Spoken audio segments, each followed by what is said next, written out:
From inside Minute Maid Park in Houston, Texas, we're set for Chicago Cubs baseball on Comcast Sportsnet.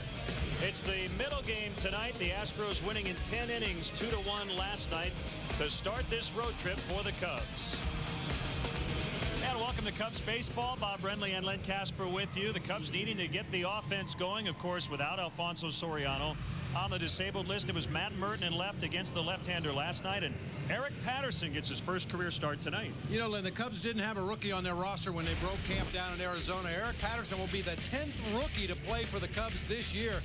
Great numbers at AAA. He has earned this call up to the big league level, and not only those numbers, but the guy's stolen 16 bases as well. Veteran right-hander Woody Williams will start for the Houston Astros, and the Cubs have several hitters in their lineup tonight who have had a lot of success against Woody. Well, Lou's been talking about trying to get the offense going, and you look to your veteran leadership, and these veterans have had great numbers against Woody Williams in their career. Hopefully that'll continue, and the rest of the guys will follow their lead.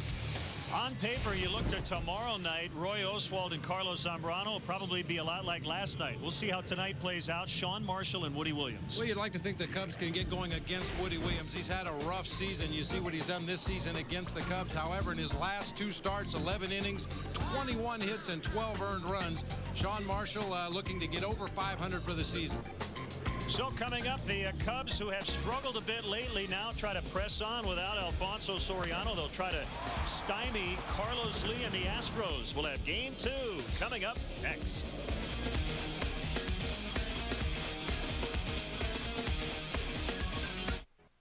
Cubs baseball on Comcast Sportsnet is brought to you in part by Chevy. Log on now to ChevyDriveChicago.com. Check us out today at ChevyDriveChicago.com. Walgreens, the pharmacy of the Chicago Cubs. Your local area Lexus dealer who invites you to test drive a Lexus today. Rico, how well do you print, copy, scan, fax? How well do you share? Blue Cross and Blue Shield of Illinois, shining through. Cadillac, Life, Liberty, and the Pursuit. And by Southwest Airlines. With more flights to more places than ever before, Southwest is taking low fares farther. Visit Southwest.com.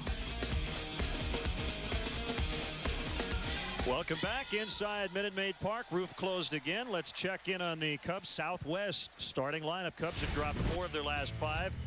We'll see if they can get the offense going. Tario, Fontenot, and Lee at the top. Floyd DeRosa playing third. Ramirez getting the night off. Jock Jones in center. Jason Kendall catching. It's Eric Patterson in left. And Sean Marshall doing the pitching. Take a quick look at the Astros defensively. Lee, Lane, and Berkman across the outfield again tonight. Wigginton, Bruntlett, Biggio, and Loretta across the infield. Brad Ausmus, the veteran catcher, behind the plate for 40-year-old right-hander Woody Williams. 5-12 on the season. ERA over 5. 161 base hits surrendered in 139 innings pitched, including 25 home runs. He begins the game 2-0 on Ryan Tario, leading off again. 2 doubles last night, a stolen base, scored the only Cubs run. Missed again, 3-0.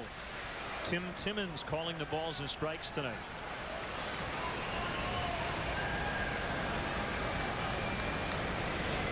Tario taking all the way, and a 4-pitch walk to start it.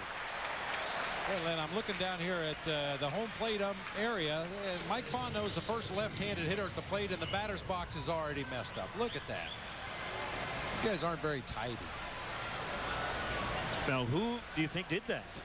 I'm not really sure, to tell you the truth. I didn't notice whether home plate umpire Tim Timmons erased that inside line, whether that was something Brad Ausmus did, but that inside line closest to home plate has been obliterated on both sides.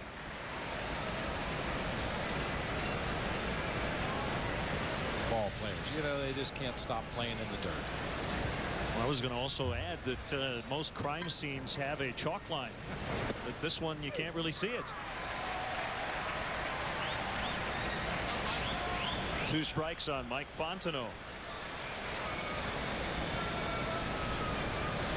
The last outing for Woody Williams was actually an emergency relief appearance on Sunday.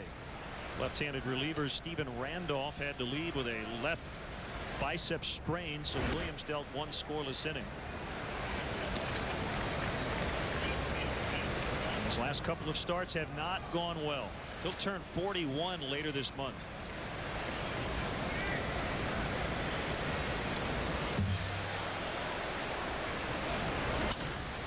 Fontenot stays alive, fouls it off to the left. I would tell you what Woody Williams throws, but it really depends on what's working on a given night. He can throw a lot of fastballs. If he's commanding it well, he'll sink it, he'll cut it. Has a curveball, a slider, a straight changeup, and depending on what's working, he will change his attack during the course of the ball game. Decent lead by Terrio. He's not running. Sounded like a broken bat, and it's going to die happy. Terrio on his way to third. Berkman lobs it back in, and the Cubs are in business. First and third with no outs.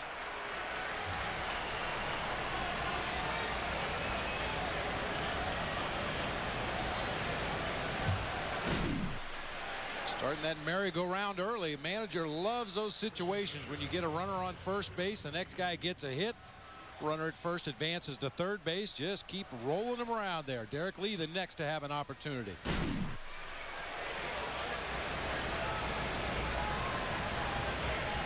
And as we mentioned in the open, Derek 10 for 31 with 3 career doubles against Williams. The Astros in double play depth. They will surrender a run if they can get an out or two. In the 5th inning of last night's ball game, Derek Lee came up with Ryan Terrio at third base and just smacked a ground ball up the middle of the field. It was a 4-3 out at first base, but drove home the run. A similar situation here. As you mentioned, the Astros willing to give up a run in the hopes of turning a double play. Cubs just looking to get on the board here first. Brad Ausmus out to chat with Williams. Kind of a discombobulated start to a Woody Williams night, but that first batter of any ball game really does set a tone. And in the case of Ryan Terrio, he took the first 4 pitches. They all missed, and just like that, Woody Williams was out of his comfort zone. Well, he's out of the windup and into the stretch immediately. It puts a lot more stress on the defense. Not to mention the fact you get a couple base runners on base ahead of the 3, 4, 5 hitters in the lineup. That puts a lot of stress on everybody out there in the home uniforms. The 3-0 pitch. Bases loaded. Nobody out.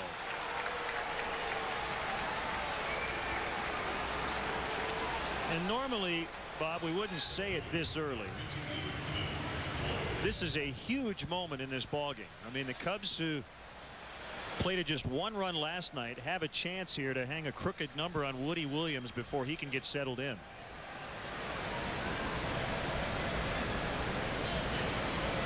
Not to mention that the huge relief it would be for Sean Marshall to take the ball to start this ball game with a comfortable lead in the game. Cliff Floyd last night in a pinch hit appearance. 1500th career game. He struck out against Brad Lidge in the 9th inning.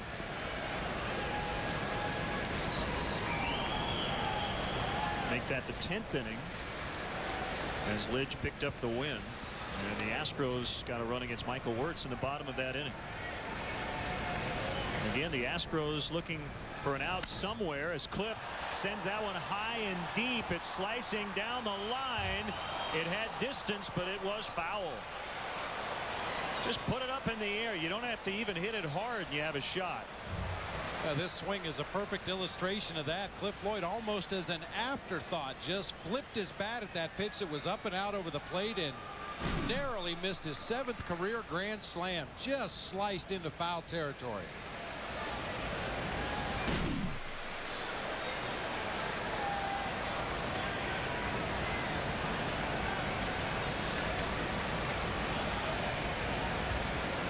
So it's 1-1 on him. The kick and the next delivery, swing and a miss. 1-2. DeRosa on deck. 2 walks and a single to start it. Everything to Cliff in this at bat has been up above the belt so far.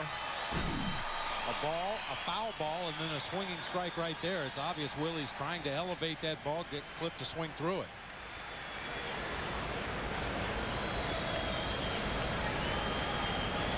A 1-2 pitch went up there again, and Cliff decided to sit on it. By the way, Woody Williams has also yielded 299 career home runs. So Cliff just missed what would have been the 300th against Williams.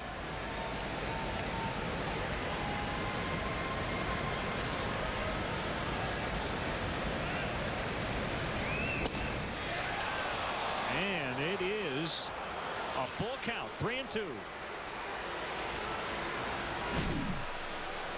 The slider starts over the heart of the plate. Good take by Cliff Lloyd. That ball just dropped off the inside corner, too far inside. Runs the count to full. Has to throw him a strike right here. The Cubs are on the board. Big pitch coming up. Ball 4. He's forced in a run. That's the 3rd walk already.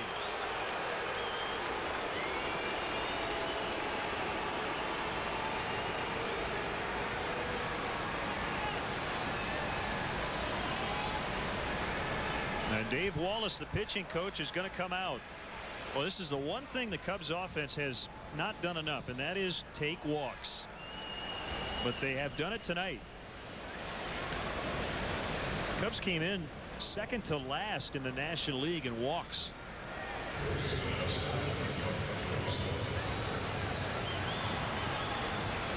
And I really believe that's the one thing, if they can improve that, that will help them somewhat mitigate the loss of Alfonso Soriano. They need to get on base more. Now Mark DeRosa, who will always give you a good at bat, still nobody out.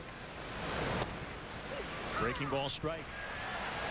Well, we mentioned the numbers for Woody Williams on the season. He hasn't missed many bats, and maybe because of that, he's trying to be a little too fine tonight. And you couple that with a tight strike zone by Tim Timmons, and Cubs with 3 walks in the first 4 batters.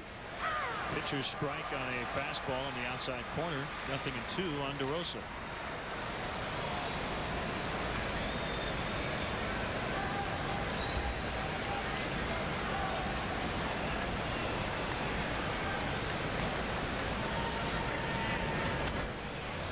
Fouled back. Williams allowing his 84th earned run. He has given up the 2nd most earned runs in the National League. Adam Eaton of the Phillies has allowed 88 to cross the plate.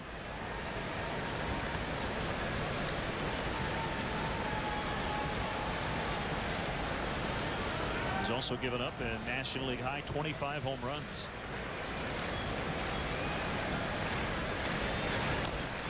Rosa fouled that one off his foot.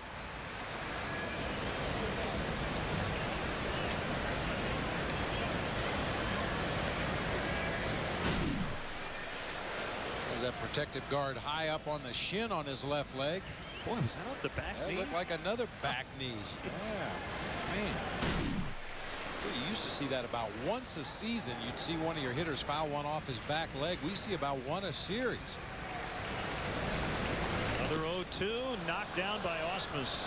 Kept it somewhat in front of him, and that saved a run, at least for the time being.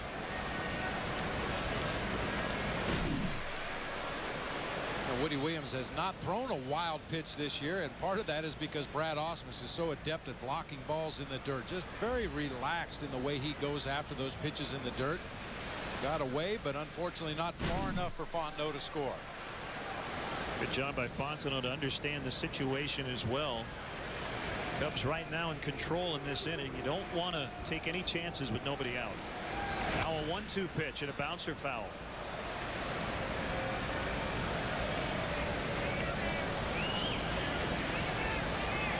You know, that's one of those plays where tie game, 9th inning, you may be overly aggressive, try to make something happen, but not here. Well, and in that situation you're talking about, you're anticipating a ball in the dirt a lot more than you are right now. Good eye, 2-2.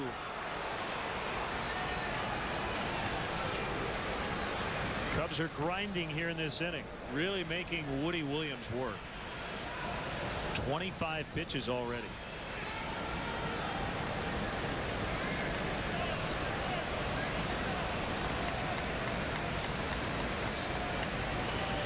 2-2. Swing and a miss for the first out.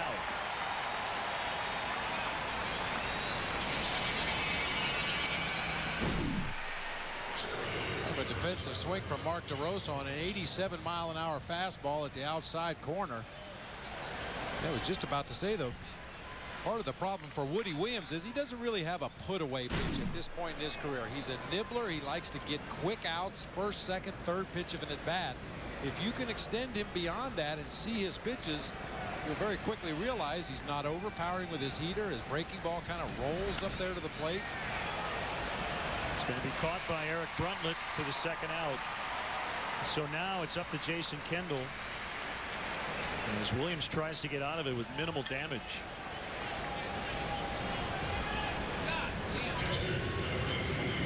That's not a good at bat right there by Jock Jones. He got a breaking ball in the middle of the plate, granted, but unless you're going up to the plate looking for breaking ball first pitch, that's one you'd rather just take and fall behind in the count 0-1 and go to work at that point.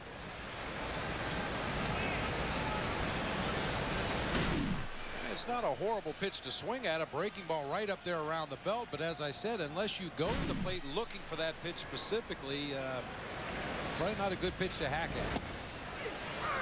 Neither was that one, but it was a strike on a breaker to Kendall, who has hit in 6 straight, 7 for 20. And up to 271 as a member of the Cubs. 4 doubles, 4 RBIs. 18 for 35 against Williams. A lot of borderline pitches, but you notice Brad Ausmus is not really complaining to Tim Timmons. I mean, he's sitting off the corner for Woody Williams. He knows the Astros have to stay out of the middle of the plate.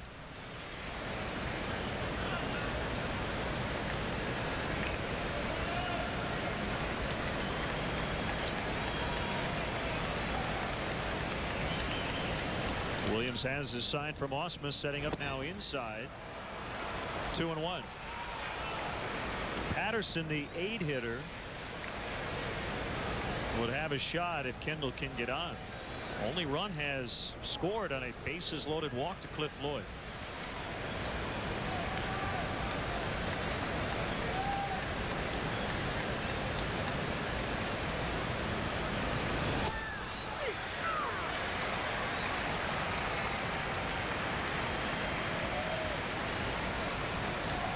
Cubs beginning the night a game back of Milwaukee. The Brewers lost last night. Houston's in 4th, 10.5 out. And now 14 games under 500. Cubs are 58 and 53. 2-2 to Kendall. Pop foul. Eric Patterson in the on-deck circle was probably thinking to himself before the ball game, I'll probably get an at-bat in the second, maybe the 3rd inning. I've got plenty of time to work out the butterflies, and there he is, possibly with an opportunity to hit in the 1st inning and do some damage.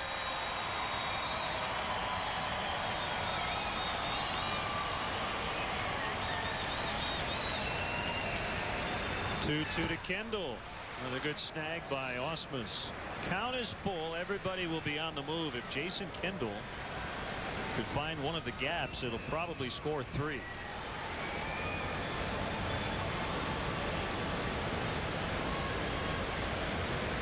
Now, obviously, the base runners would like to get as big a jump as possible, so if Kendall does put the ball in play, you can maximize the damage, but you also have to be careful of one of the trick pickoff plays. Woody Williams is a crafty veteran, Brad Ausmus as well.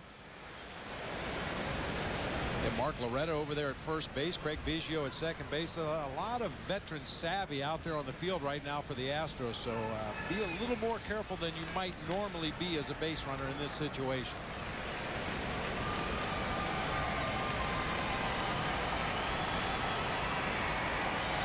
Woody Williams has been in and out of traffic the entire half inning. He tries to get out of it. The 3-2 is hit foul.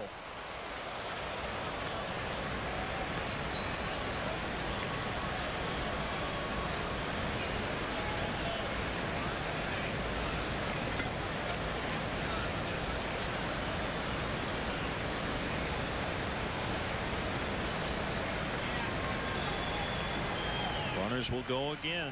Still 3-2 on Kendall. There they go to right. Berkman makes a catch, and really as disappointing as you could have it for a one-run inning. The Cubs did score, but man, they could have had a lot more against Williams. Astros will come up against Sean Marshall when we come back. Sean Marshall will go to work against this Houston Astros Southwest starting lineup. It is exactly the same as last night, 1 through 8. The only change in their lineup, Woody Williams pitching. He has 4 career home runs, including 1 this year. Take a look at the Cubs defensively, brought to you by Rico. Move your ideas forward with Rico dependability. Eric Patterson getting his first start. He did have an at-bat in the ball game last night in the 9th. Put down a good sac bunt. Jock Jones in center, Cliff Floyd in right. DeRosa and Terrio on the left side. Fontenot and Lee on the right side. Jason Kendall behind the plate for the left-hander Sean Marshall. Saw his season numbers earlier, coming off a loss to the Phillies. Got banged around big time. 2 2/3, gave up 9 hits and 7 earned runs in that ball game. He pitched with a scratched cornea in his right eye. Suffered the night before when he took out his contacts. Said it did not affect his performance. There's a roller to third. DeRosa throws across, and Craig Biggio still hitless in the series. He went 0 for 3 last night and makes it out in his first at bat tonight. Never thought I would say that it was a disappointing inning. I mean, the Cubs did score, but as I said before the whole inning played out, that was a huge moment where they really could have broken it open.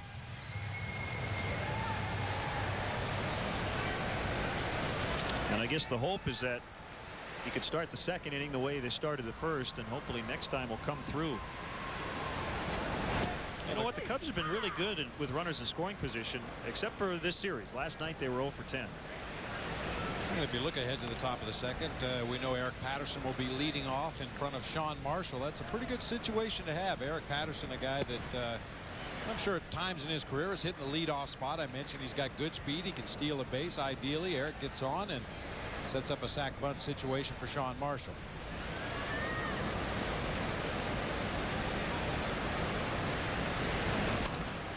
Mark Loretta hits it foul. Loretta, a 2-time All-Star. This is his second stint with the Astros. He hit .424 in 66 at bats with the Astros in 2002 after being acquired from Milwaukee. Maybe a busy night for Patterson out there in left with the left-hander Marshall on the mound. A lot of righties in this Astros lineup. One guy not in their lineup, kind of surprising to us, Chris Burke. 5 for 7 with a home run against Sean Marshall, but he's on the bench.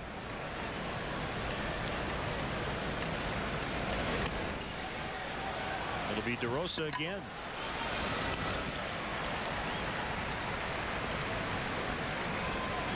Could be a very busy night down there for Mark DeRosa, as well as Ryan Terrio on that left side of the infield. DeRosa looks like he's up to the task. Yeah, that Chris Burke on the bench is a shock.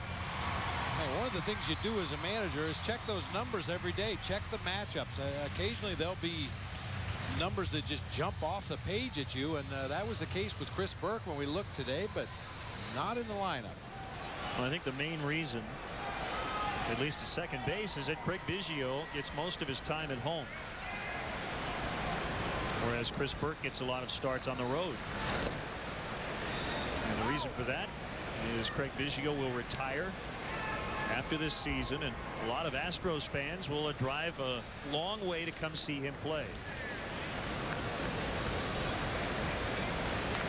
I have never driven across the state of Texas, but looking on a map, it's really big. Pack a lunch or two. Played in the Texas League way back in the day in Shreveport, Louisiana. We had road trips to San Antonio, Amarillo. Man, very familiar with that Greyhound bus. Berkman sends it in the air up towards Jock Jones, who calls it in. Good job by Marshall to get the offense back to work in the second. Cubs lead 1-0.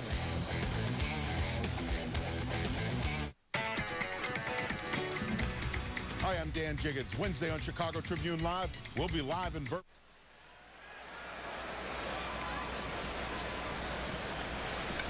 One ball, no strikes on Eric Patterson. Second career plate appearance.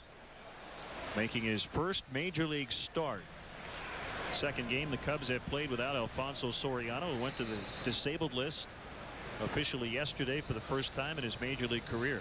Eric, the younger brother of former Cub Corey Patterson, who struggled under huge expectations. But I loved Eric's answer, and I understand why the question is asked about his older brother Corey, who's now with the Baltimore Orioles. But he said, really, that's irrelevant. It has nothing to do with me. And he's right. And Eric, by the way, also said that Corey was very happy for him. Made a phone call the other night, and I'm sure is keeping tabs on him. This one will drop down, and Eric Patterson is batting 1,000 as a major league hitter. Get that baseball.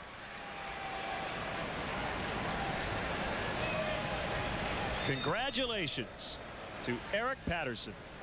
Well, it might not be the kind of base hit he dreamed about as a young boy, getting his first major league hit, but it's going to count nonetheless. So the ball came back to the first base dugout. Nobody over there wants it, so the bat boy will take it back to its rightful home in that third base dugout, where I'm sure one of the trainers will put all the appropriate words on there. First major league hit for Eric Patterson. Bunted by Sean Marshall. It'll be picked up by Wigginton. Actually a pretty nice piece of two-strike hitting by Eric Patterson. Little cut fastball on the inside part of the plate. He knew it was too close to take. Just pulled his hands in close to his body. Shot it out there in the shallow left field for a knock.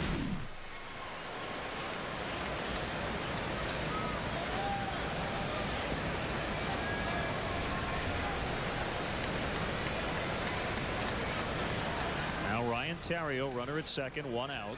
Cubs got one in the first as they really had Woody Williams up against the ropes. Popped it up. And it's Mark Loretta, the first baseman, to make the catch.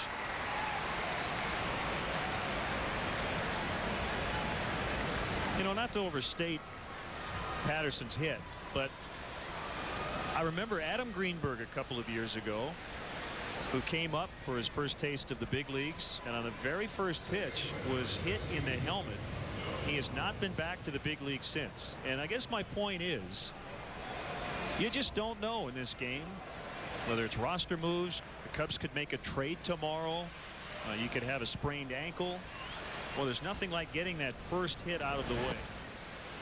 And then the other issue is, what if he goes 0 for his first 18, then he starts to doubt himself? Man, you can get that first hit in your first or second plate appearance. You just go. Take a deep breath and relax. The future is far from guaranteed for really every major leaguer.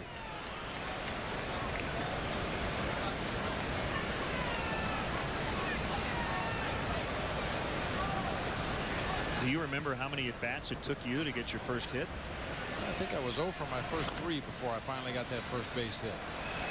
Fontenot will ground out to Loretta, and that ends the threat. It's 1-0 as we go to the bottom of the second from Houston. Cubs baseball is brought to you in part by Aflac. Ask about it at work. And by Nissan, who invites you to shift the way you move through the world. August 14th is Apple Vacations Night at Wrigley Field. The first 20,000 fans will receive a scratch and win card with a chance to win a 3-night all-inclusive vacation courtesy of Apple Vacations and Sunscape Resorts. Keep your scratch and win card during the game to be one of 3 second-chance winners. Thank you to Apple Vacations and Sunscape Resorts. Carlos Lee had a big night last night. 2 for 3 with a home run, a stolen base, and a walk. The out he made was in the 9th inning against Bob Howery in a 1-1 game. He hit a 3-0 fastball that was on the outer part of the plate to right field for an out. Every pitch Bob Howery threw in that 1-2-3 ninth was a fastball, and he knew he had to stay away from Carlos Lee. Every pitch he threw in that at bat was either outside or right at the outside edge. You have to work that way in a game like that in this ballpark. Floyd will come in, but he'll have to play it on the bounce.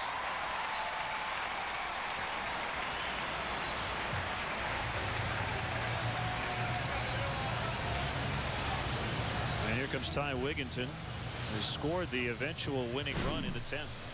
Well, know one thing for sure. Carlos Lee is a good hitter. That's a similar swing that he took to hit the home run to the opposite field last night. That time it just dropped in front of Cliff Floyd. He will take what you give him, but you're absolutely right about last night's ball game. Tie game late. You have to force the other team to beat you to the opposite field. Lee will give it a look, but it's into the seats, just barely. And in the grand scheme of things, if you've got Carlos Lee punching base hits into right field, you feel pretty good about your chances to win a ball game. You start worrying when he pulls the ball into those cheap seats out there in left field. Ty Wigginton has been with the Mets, the Pirates, the Devil Rays, and now the Astros.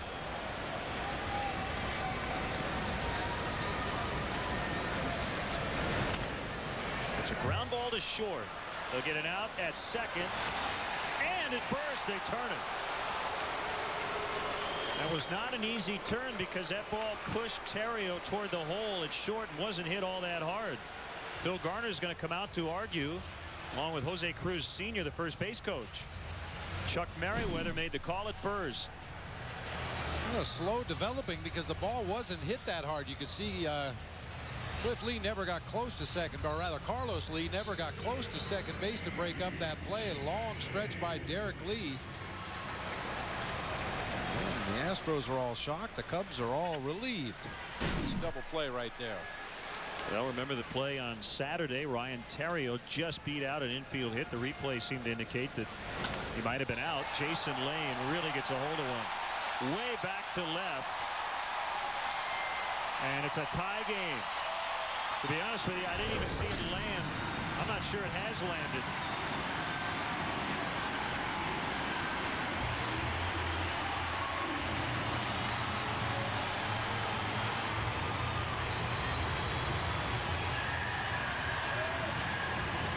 How big is that double play now? 7th home run of the year for Jason Lane, and I'm right there with you, partner. I never saw that one come down. I was watching the fans out there in the Crawford boxes, and they continue to look up toward the glass. I never did see that ball come down. Yeah, the lighting's a little tough. The sky in the background, so you kind of lose the ball up there, but it was well struck. We'll put it that way. That's what you're looking into as you try to figure out where the ball was. Eric Brundtland with 2 outs.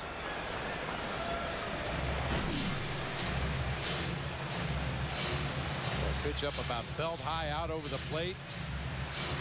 It's that fence high fastball right there. All you have to do is make solid contact with it, and especially with that short porch in left field, although the short porch didn't come into play that time. Yeah, that one was hit over the fence in the backyard. Somebody's got to go over Mrs. Johnson's fence and get the ball. Well, this is why you go back to the top of the first inning. As the Cubs had all kinds of chances to really break it open, but could only get one against Woody Williams, and on one swing in the bottom of the second, the Astros have tied it. 2-2 the count on Eric Brundtland playing short.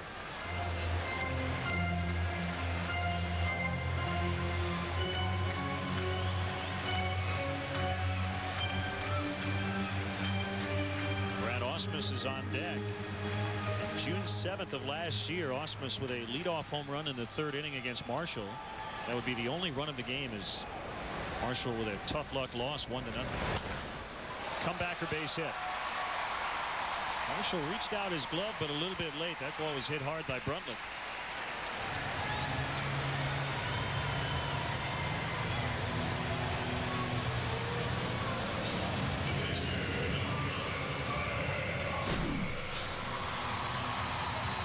Well, Sean Marshall's not always in good fielding position. As a matter of fact, he's rarely in good fielding position after he releases that ball. That's something he's going to have to work on, something he has to get better at: fielding bunts, holding runners, all those other little things that make you a complete pitcher.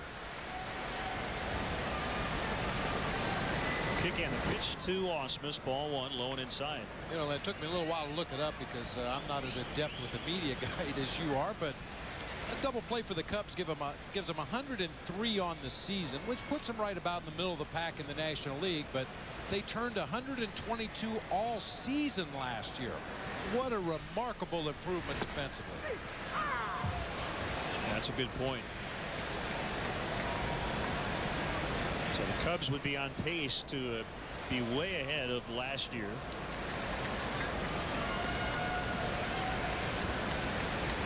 Know that paved the way for a lot of big innings for the opposition last year. That inability to turn the double play, extending the inning, giving that other team one more hitter to the plate, and a lot of times the damage was done when the Cubs were not able to turn that double play to get out of the inning.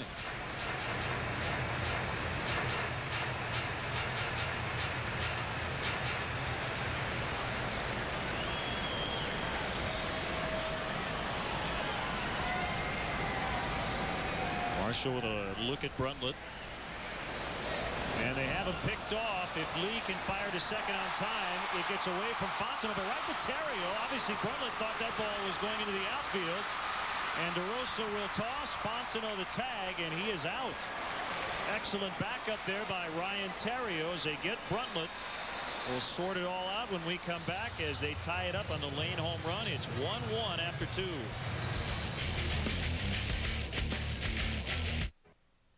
Here's the low jack caught stealing replay. You can see Bruntlett was off with the first movement by Sean Marshall. Unfortunately, Derek Lee's throw gets away from Fontenot. What's new? Ryan Terrio, Johnny on the spot, backing up the play, starts the run down, and eventually they get Bruntlett heading back to second base. Low jack, the only stolen vehicle recovery system operated by the police.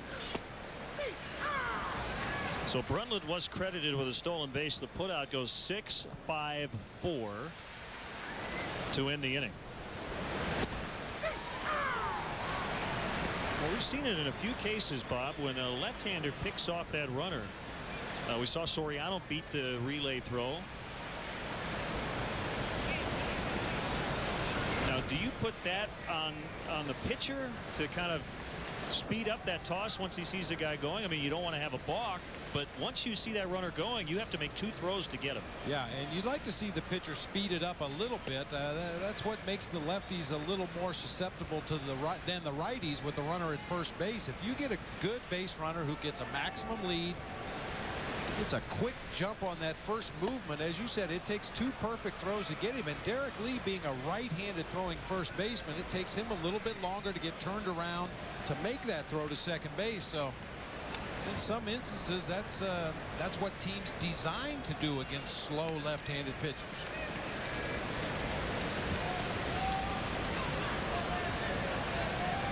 Full count on Derek Lee. He walked his first time. Called strike 3. He thought that was ball 4.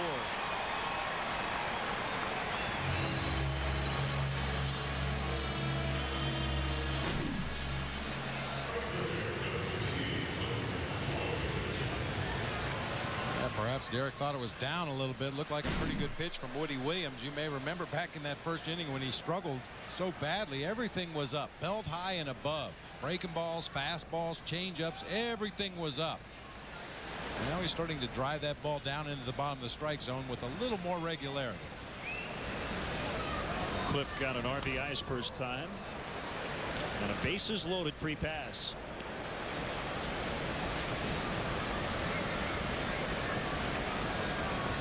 Cliff just tried to hit a ball up to the scoreboard that has his picture on it in right center field. Boy, that would be a blast. Yeah, be about 700 feet. I think you'd have to get NASA involved to hit something that far. That's way up there. It's 436 to straightaway center. Diving stop. Ty Wigginton picks up the loose change. Safe at first. Floyd beat it out.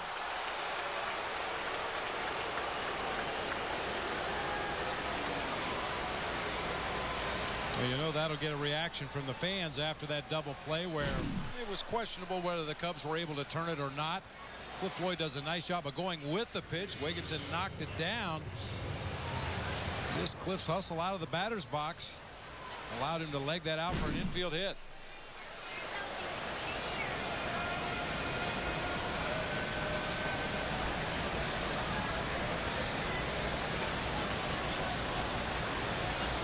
DeRosa getting the start at third base. Ramos getting the night off.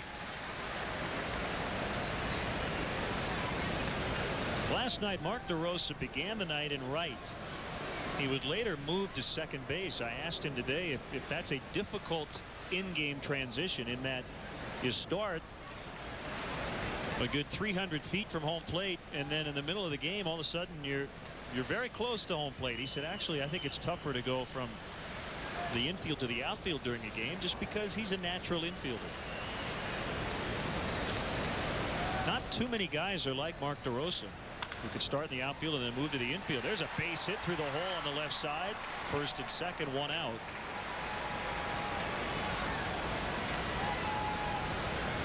Craig Biggio could relate. He's been a catcher, an outfielder, second baseman. Good hard ground ball through the left side by DeRosa. DeRosa getting the start at third base for Aramis Ramirez tonight. Kind of surprising, I'll tell you. First of all, it's surprising that any right-handed hitter ever takes a day off in this ballpark, but Aramis had good numbers against Woody Williams as well. A .302 lifetime batting average with a couple of home runs, but Mark DeRosa with a base hit there. Cubs have it cooking here with one out. Jones popped out in the first inning on the first pitch.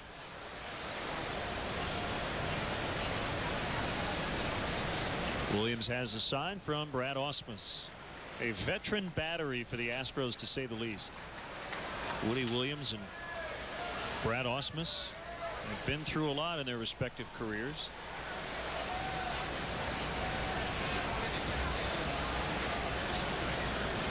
Ausmus went into the game with 11,863 career putouts, second on the all-time list. Pudge Rodriguez is first.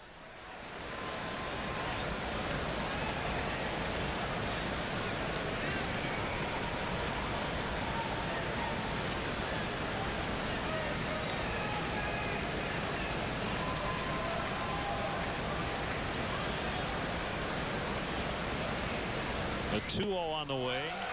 A wave and a miss.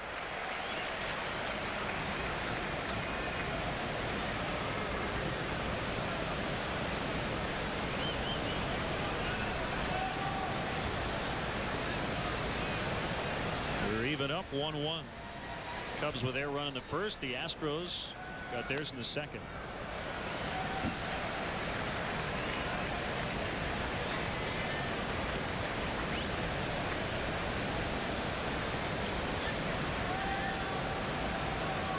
Cubs had to work a lot harder to get their run than the Astros did. Jason Lane with a solo home run.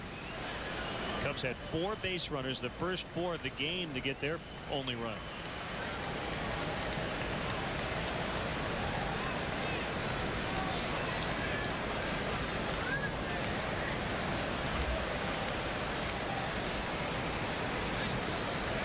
Woody Williams paying a lot of attention to Cliff Floyd out there at second base.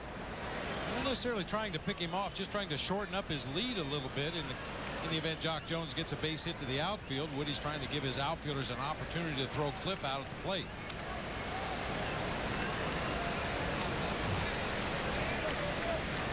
Average arms all the way across for the Astros. Carlos Lee in left, average at best. Jason Lane maybe a little better than average in center, and Lance Berkman in right field can be inconsistent with his direction of his throws.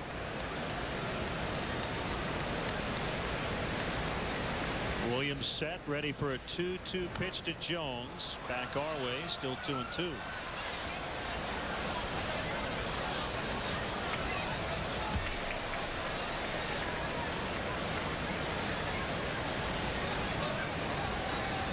Last night, Wandy Rodriguez was terrific for the Astros. 8 innings, just 1 run, and lowered his home earned run average to a minuscule 1.69.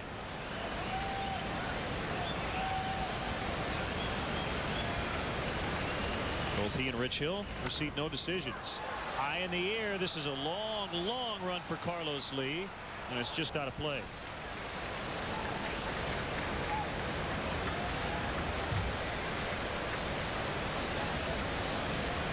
Probably about the same amount of foul territory down the left and right field lines here at Minute Maid Park as there is at Wrigley Field. When you get down past the bullpens That foul line is almost right up against the wall at Wrigley, and very similar here. Jones got a pitch up and out over the plate there. Looked like he felt like he could have done a little more with it, or he thought it was going to stay in play for Carlos Lee, but fortunately it's sliced up into the bleachers. Well, they give him a lot of room and left. Another 2-2 pitch, reached out that time, and Lee will catch it. Looked like Jock was just trying to poke that ball into left, but he got under it.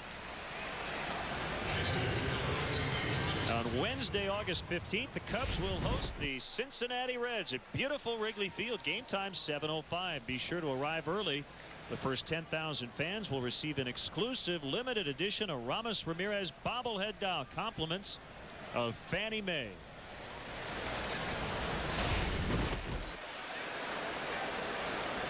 Jason Kendall hitting 7th.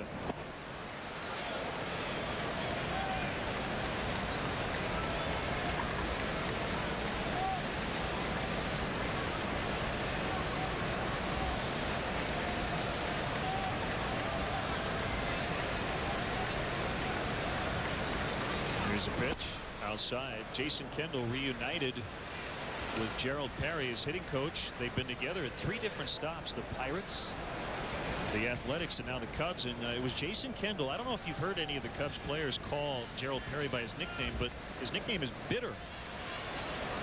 And Jason Kendall actually gave Gerald that nickname. Now, how it started was Gerald actually said to Jason Kendall one day, "Man, you're grumpy. You're always grumpy. We need a nickname for you. How about Bitter?" Well, that night, Gerald Perry was ejected. So Jason Kendall turned the tables and said, "I'm going to call you Bitter." And it stuck.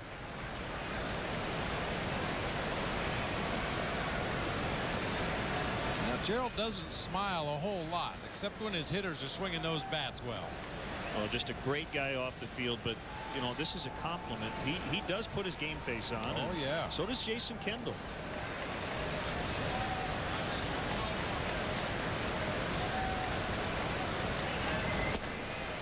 Ball 4, and they're loaded for Eric Patterson. Well, I had a very pleasant conversation with Jason, but it was, 2.5 hours before the game, and as much as we like Jason off the field, I'm staying away from him as we near game time.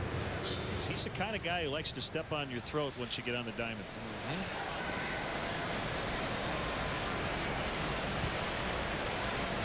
This big league stuff's pretty easy so far for Eric Patterson.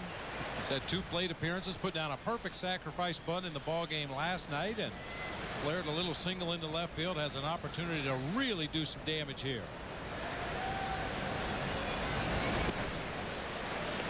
Breaking ball misses, ball 1. The Cubs have walked 4 times already tonight.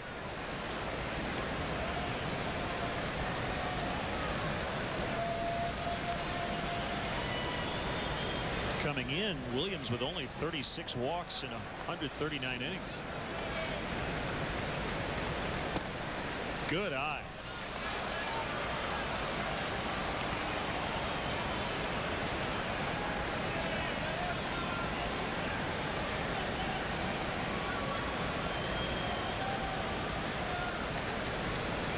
The 2-0 pitch, big cut, and he missed. He has very good power. He's only 5'11", 170 pounds. He can hit the ball out of the ballpark. He can steal some bases as well.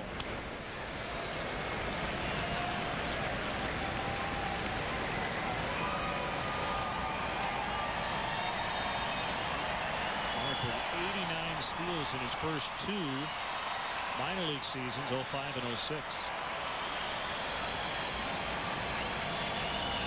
2-2 pitch. He struck him out swinging to get out of the inning, and the Cubs have stranded 7 in the first 3. It's still 1-1.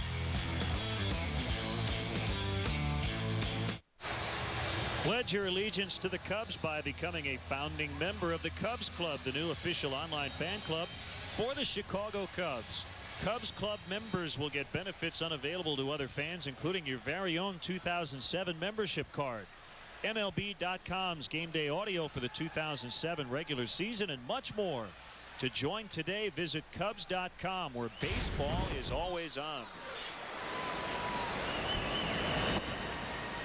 Well, it's been a frustrating start for the Cubs offense tonight. A plethora of chances against Woody Williams, but they have scored just once.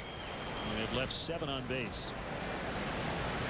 They're 0 for 7 already with runners in scoring position. And again, that has not been a problem. The Cubs have been very good in getting them in, but not in this series. They're 0 for 17 with runners at second and or third.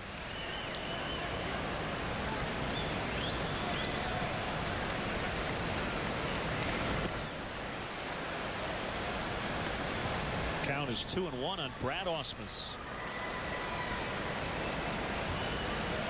The pitcher Woody Williams is on deck.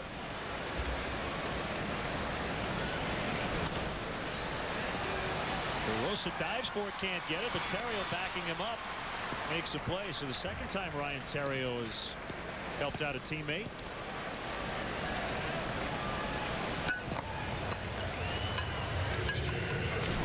Third baseman is taught to take anything he can get to his left. Good pitch by Sean Marshall to get the ground ball. The only problem with that is if DeRosa can only deflect that ball and can't field it cleanly, it's not going to be played by Ryan Theriot at shortstop. That time it got past DeRosa. Easy play for Theriot.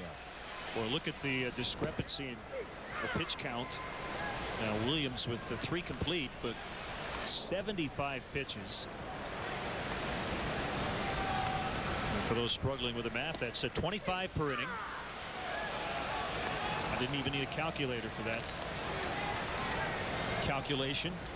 2 strikes on Williams. This is his first at bat. Woody Williams can swing it a little bit. You have to pitch him like a hitter.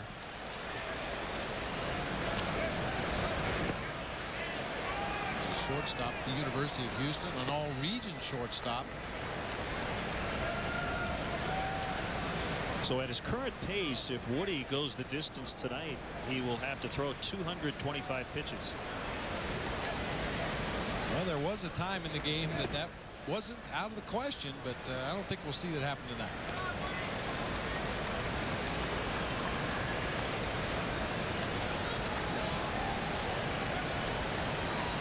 Marshall with some new contact lenses after the eye situation last week. Swing and a miss. Strike 3. That's his first strikeout tonight. With all the technology we have nowadays, I wonder you even get a pair of contacts for a pitcher with crosshairs on. It's not a bad idea. Focus in on that catcher's glove. Look it through a gun sight and then throw the ball right where you're looking.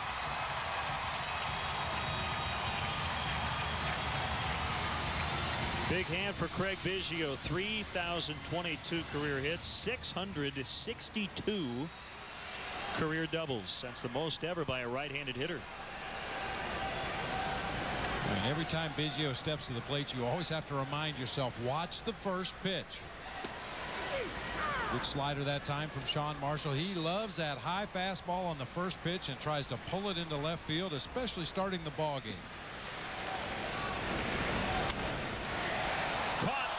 Theriot.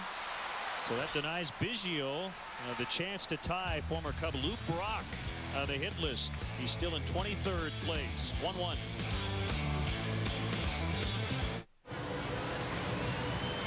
Cubs made a roster move today. Left-hander Will Oman has been optioned to AAA Iowa. Will had struggled his last couple of outings, and longman right-hander Sean Gallagher recalled from Iowa for his 3rd stint with the Cubs. Gallagher was scheduled to start for Iowa tomorrow, so he's ready if and when needed.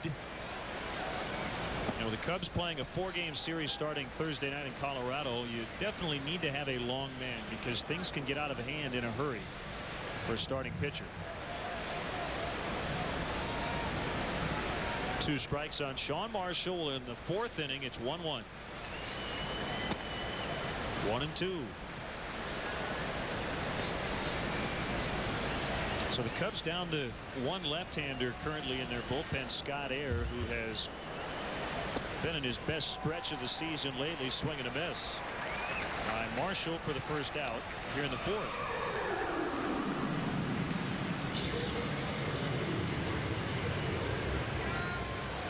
You know, one of the issues, Bob, I think when you look at the 6th, 7th, and 8th innings, with the addition of Kerry Wood, you have several right-handers who can give you a good inning, and that's against lefties, righties. It doesn't really matter. And what you might see is that, you know, the Cubs just won't be as much in a matchup situation as they will be in a, this guy pitches the 7th, this guy pitches the 8th, Ryan Dempster pitches the 9th.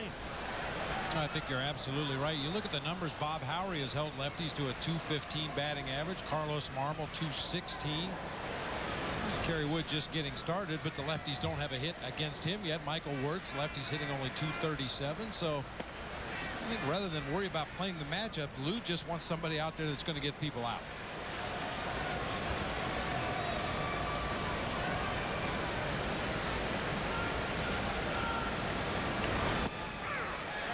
Called strike 3. Terrio didn't think so.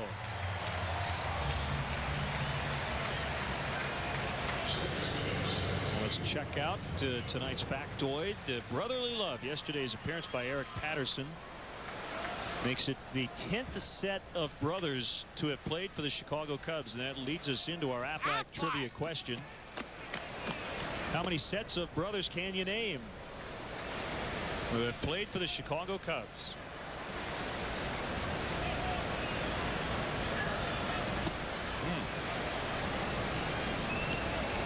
I think of one right off the top of my head. The Rushells. Yeah, that's the one that jumps to mind immediately. Paul and Rick Rushell. Popped up by Fontenot, foul ground, and it'll be out of play.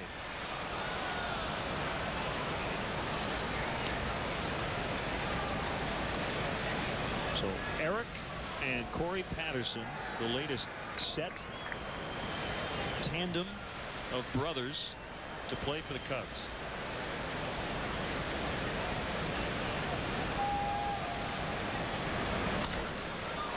Way up in the air out in left center. Carlos Lee waiting, and that's the inning.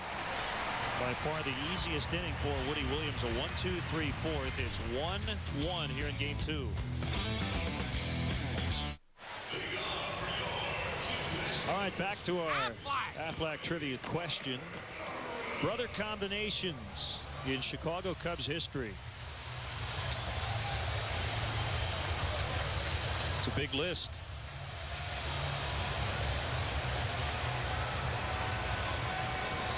So the Rushells in the 70s and the Pattersons here in the 2000s. Ed and Hank Sauer. Hank Sauer was my first hitting instructor in the minor leagues with the San Francisco Giants. Big time power hit. Yeah, I was drawing a blank, and I guess now I know why. Yeah. Not a lot of recent combinations.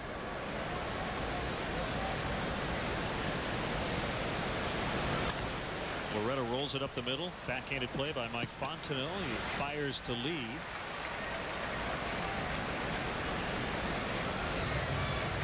One gone here in the Astros fourth. Lance Berkman lined to center his first time. It's starting to feel eerily like last night.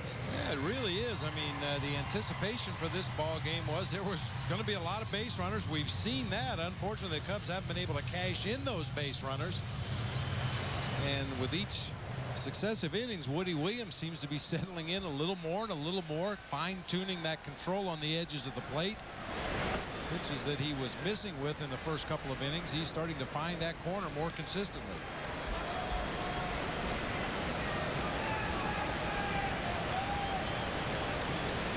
I mean, as frustrating as that first inning was for the Cubs, 3 walks and a base hit, only able to score 1 run. Good job by Marshall to get over. And he did get his foot on the bag in time. Lance Berkman's very upset, but from up here it clearly looked like Marshall did get his foot on first base, as awkward as it looked. Berkman was livid. Well, Chuck Merriweather and Phil Garner's out there for the second time tonight to argue with the first base umpire.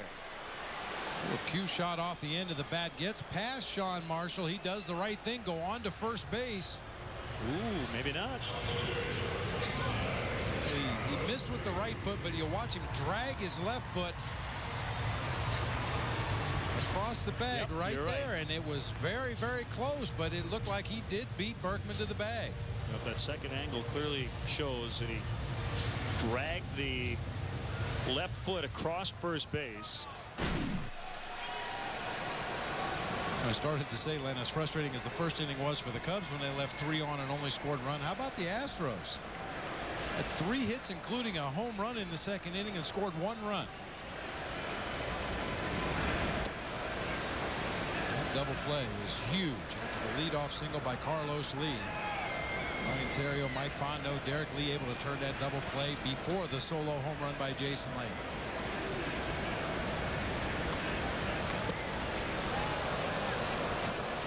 Lee went down to a knee after that big hack.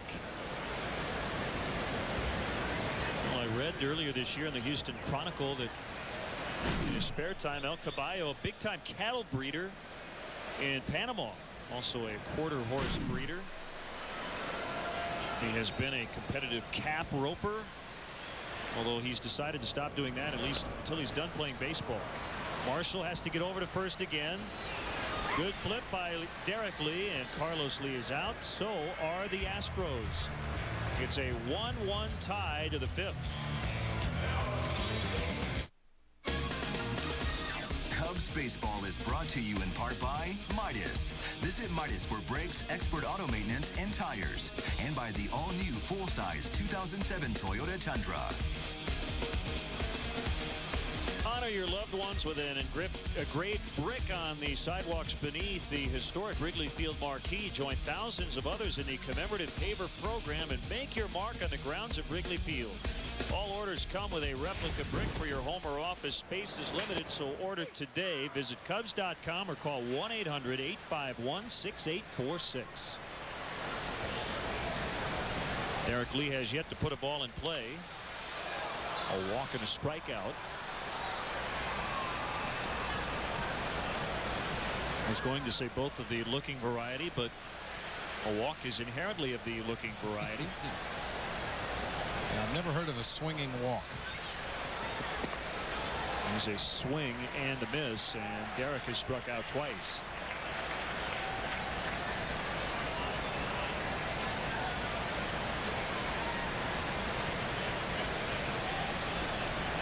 Well, let's check in on the updated standings. Milwaukee underway, bottom 1 in Colorado, no score. Chris Capuano and Jason Hirsch. So the Cubs with 2 games in hand. They'll make up one of those games Thursday. The Brewers will be off. So that's the central standings. Good night for Cliff.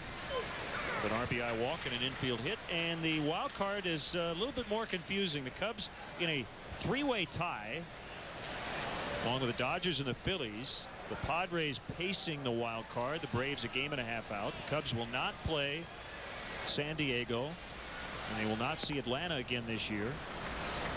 In the case of the Astros, Bob, under Phil Garner the last several seasons, they have waited to play their best baseball until really the second half, and in a couple of cases the final few weeks. So there might be an expectation that they're still in it among some Astros fans. Well, I talked to Phil Garner about that yesterday along with Sean Berry, their hitting coach. I asked him, where is that switch that you guys always throw about this time of year?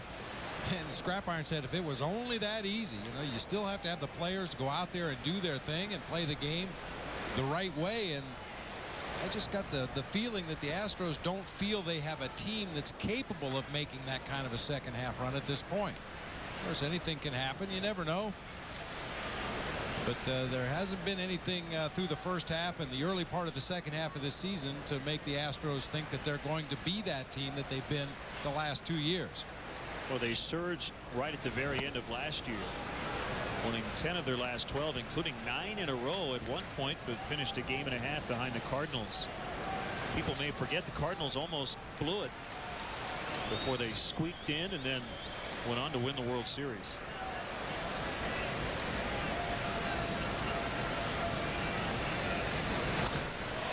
is killed. Foul. Into the third deck. Cliff has hit 2 foul home runs tonight. One to left, the other one to right. But all they are is long strikes.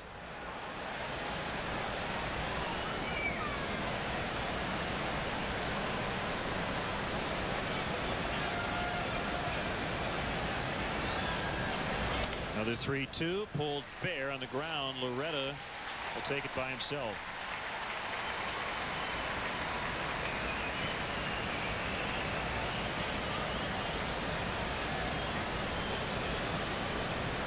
And it's up to Mark DeRosa, who had the last Cubs hit 9 batters ago.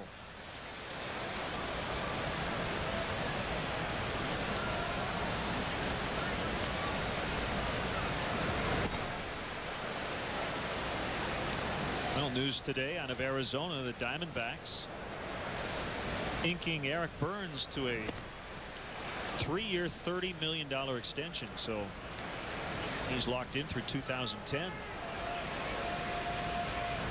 Arizona leading the West by 2 full games.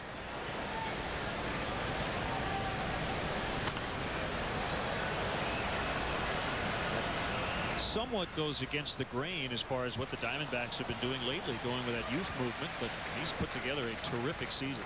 Yeah, if you're to believe what you read, apparently the Diamondbacks and Burns were very close at one point earlier this season, and then the Diamondbacks kind of backed away, as you said. So many young players coming up, finding themselves in the regular lineup, and Eric Burns kind of figured to be the odd man out, but Diamondbacks have changed course now, and we'll have Burns for at least another 3 years. He's hitting .303 with 17 home runs, 28 stolen bases. If he could just play the game with a little more energy. Just a little bit more. Fly ball the other way. It'll be Lance Berkman to make the easy catch. And all of a sudden, Woody Williams has really settled down. Still 1-1. We're halfway home. Time now for a GMC Sports Update. Mitch Robinson here in our downtown Chicago studios. The Cubs make a roster move in their bullpen today, optioning Will Oman to AAA Iowa and calling up Sean Gallagher. Oman not going to Iowa just yet. He said he'll return to Chicago to have his left shoulder examined by team doctors. Remember, Cubs postgame live coming up following the game. Now let's go back to Lennon Bond. Guys? All right, Mitch, thank you very much. The Cubs with just 2 runs total in this series, and you get a little concerned because all of a sudden Woody Williams looks like the Woody Williams of old. Yeah, what we thought was going to be a slugfest when this ball game started has turned into another pitcher's duel, and we're in the middle part of the ball game now, and we talked about it last night. In these close games, the deeper you get in the game, the more likely the managers are to try to put their own fingerprints on the game, play a little hit and run, maybe start some runners, bunt and run. Try to do something to generate offense because both pitchers are being very stingy tonight. The versatile Ty Wigginton, who appears to be the third baseman of the near future for the Astros, can play first, second, third. That's going to be a fair ball. Wigginton thought it was going to kick foul. It never did. It had a lot of English on it. Took a weird hop. I think Wigginton uses one of those cupped bats, and when you get so far out in front that you hit the ball off the very end of the bat, it'll come off with some unbelievable English. It's about as easy an out as you can possibly get right there. Got him by 45 feet. I apologize for an awful British accent. It's all right, man. That almost sounded Australian. Yeah, well, whatever. 1 ball, no strikes on Jason Lane. Game tying home run in the second. Cubs got their run in the first.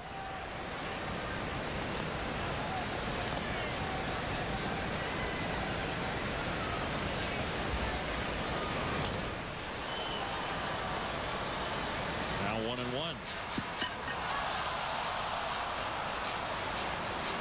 The home run for Lane extended the Astros home run streak to a season high 10 games.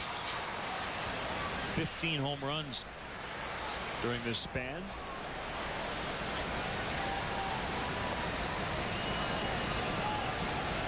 He's 3 for 6 with a double, a home run, and 4 walks against Sean Marshall. Sean's only had 1 inning in which he's allowed any base runners. It was that second inning. 1, 2, 3 in the first, third, and fourth.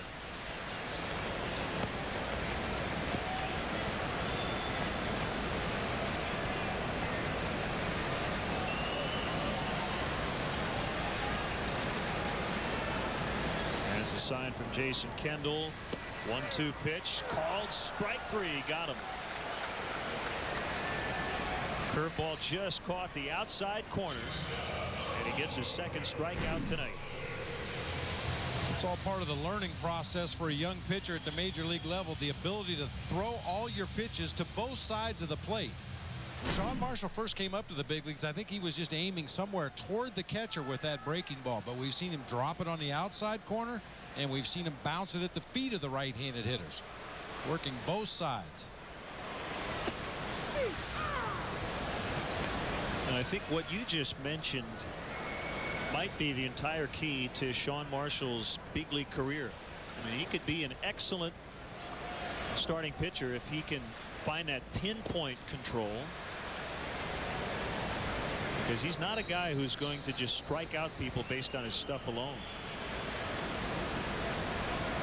He has to use his entire arsenal to be an effective pitcher. Some guys can go out there and overpower you with a fastball, or they have a devastating slider that they can go to with a 2-strike count and usually get the desired result. Sean needs to use all of his pitches, mix them up well, in and out, up and down, change speeds. Just keep the hitters off balance, not necessarily strike them out, just get them out. Left-hander Trevor Miller up for the Astros. He has not given up a run in his last 16 outings. And we mentioned the elevated pitch count early on for Woody Williams. So as well as he has pitched the last couple of innings, his loaded pitch count may knock him out before he really wants to be knocked out.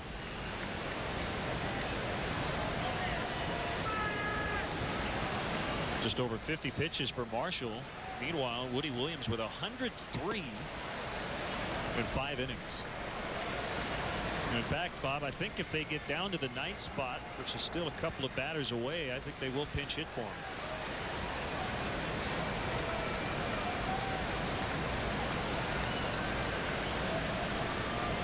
The 3-2 to Bruntlett.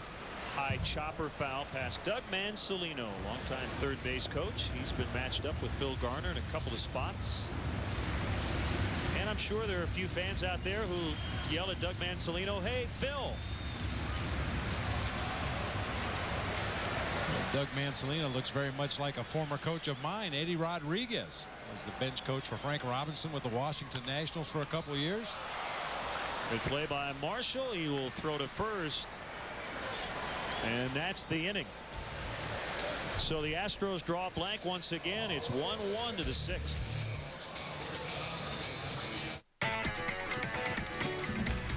Hi, I'm Dan Jiggets. Wednesday on Chicago Tribune Live, we'll be live in Bourbonnais as the Bears continue to sweat it out in training camp. Plus, we'll get you set for the Sox and Indians. All that and more starts Wednesday at 5:30. Weeknights, don't miss Chicago Tribune Live on Comcast Sportsnet. Dan Jiggets, Tribune writers, sports stars, and celebrities discuss the day's hottest sports topics and set the table for the night ahead. Don't miss Chicago Tribune Live, weeknights at 5:30, right here on Comcast Sportsnet, fans' best friend. Well, I think you fit the bill in 2 of those 3 groups, and I know you've been on the show. There are Tribune writers. You're not a Tribune writer, but sports star, yes, and celebrity. Wow, we're stretching that star title a little bit, but it's all right. I'll take it. 2 strikes on Jock Jones.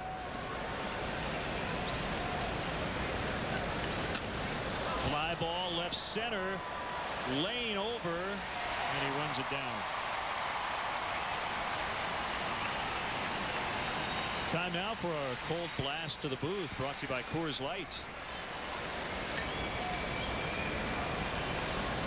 And it's Maury Fleming from Marion, Iowa, who writes, since Kerry Wood is the new guy in the bullpen, does he have to carry the Hello Kitty backpack? Well, no. My guess is Sean Gallagher now has that honor. And before Gallagher got called up tonight, I would guess Carlos Marmol, the low man on the seniority totem pole. Yeah, it's more seniority than actual, who's been called up most recently. I don't think Woody's going to be carrying the Hello Kitty backpack out to the bullpen anytime soon.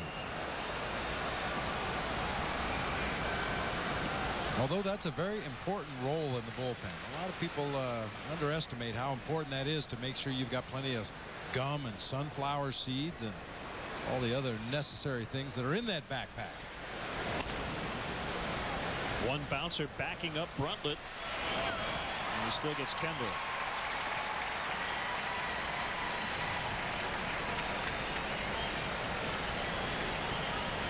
And we had a shot of Doug Manzolino, the third base coach for the Astros earlier. And I think a lot of people don't realize what a long day it can be. Sometimes for the players, always for the coaching staff. Doug Manzolino was out here very early today working with Eric Bruntlett at shortstop, along with the injured shortstop. Oh, Adam Everett. Adam Everett. Yeah, they were working on some footwork on backhanded plays in the hole between third and short. And that's a daily occurrence. If it's not the shortstop position, it'll be the third base position, working on bunts and barehanding the plays, or working with the first baseman and his footwork over there at the bag. There's always something to improve upon, and those coaches are the guys who are in charge of getting the players out here early and working on those fundamental plays, so when they come up during the course of the game, you're ready to respond appropriately. Now, Mike Quade was hitting fly balls early today as well. You know what? I didn't look to see who was in left, but my guess it was at Eric Patterson. Yeah, I'm sure it was, yeah. But these coaches put in some long, hard days, more than just the 2 or 3 hours of the actual ball game. Their work is done early in the afternoon.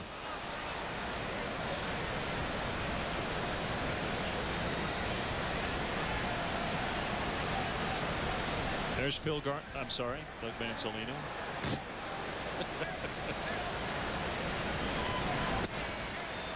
1-2 on Patterson. Picked up a single in his first official major league at bat in the second inning. It was his second plate appearance. He laid down a sac bunt last night.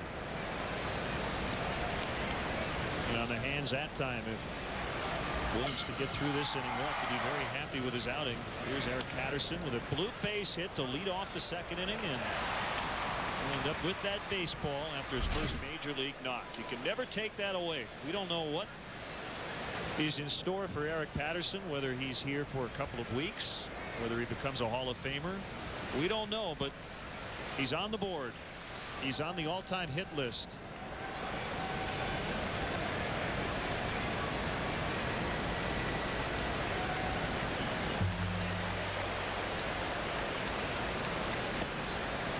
Oh, a flinch by Tim Timmons. And it keeps Patterson alive. 2-2. See if he can take advantage.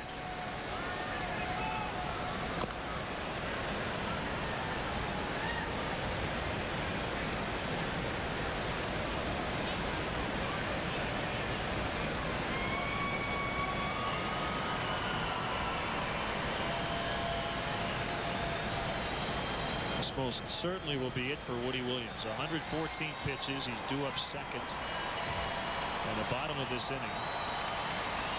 And what a turnaround. Looked like he might not make it to the first. Swing and a miss. Patterson couldn't find the high heat. And several Astros fans giving Williams a standing ovation behind their dugout. 1-1. Watch the Cubs take on the Reds Thursday, August 16th at 1:20. Kids get to the ballpark early. The first 10,000 children 13 and younger will receive a back-to-school item, compliments of ComEd. Back to school, your 3 favorite words. Ooh. By the way, Woody Williams is in the on-deck circle, so it's possible he could bat. Brad Ausmus, that's deep. Patterson back on it. Going to be off the wall. They set off the fireworks. That ball was not out. It'll be a double for Ausmus. Now, in the first year of this park, that would have been a home run, but they moved that yellow line above the bullpens.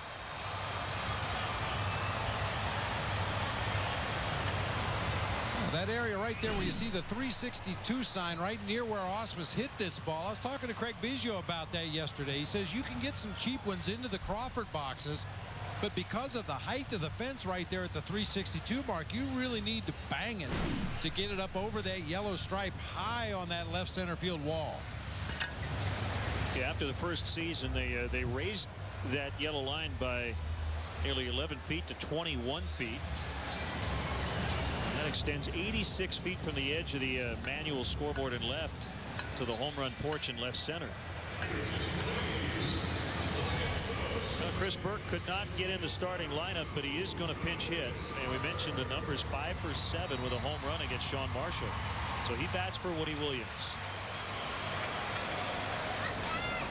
I was going to say Williams might have hit in this inning, but he also still might have come out. Does a pretty good job at the plate for a pitcher. Bunted by Burke toward third base.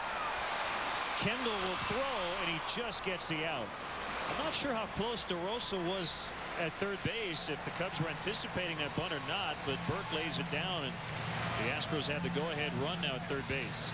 Well, that's kind of shocking to send a guy up there off the bench. We mentioned his career numbers against Sean Marshall. 5 for 7 lifetime. DeRosa was even with the baseline, kind of got a late break. Jason Kendall realized he's the only defender that had a chance to make that play at first base. I mean, Woody Williams has 5 sack bunts on the year. We mentioned that he's a good hitter. He handles the bat well. It would have seemed that would have been an opportunity to save Chris Burke for possibly later in the ball game in a different situation.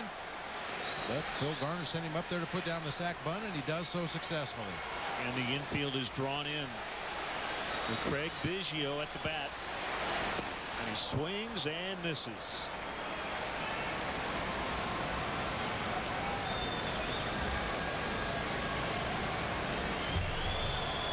Unless they're going to shoot off the fireworks for every double, I think somebody jumped the gun out there.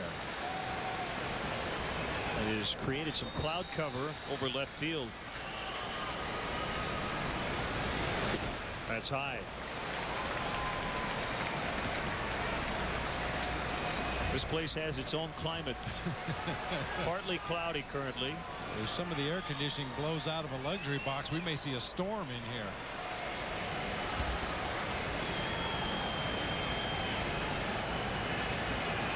Marshall's 1-1 up the middle, base hit. Craig Biggio gives the Astros the lead. And on top of it, jumps into a tie for 22nd on the all-time hits list. 3,023 as he ties former Cub Lou Brock.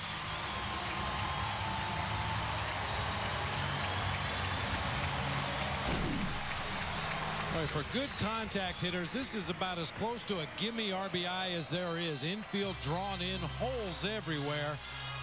Biggio just knows if he hits that ball hard and doesn't hit it right at somebody, he's going to plate that runner from third base and also gets a base hit out of it. I saw his former longtime teammate up here in the press box between innings, Jeff Bagwell.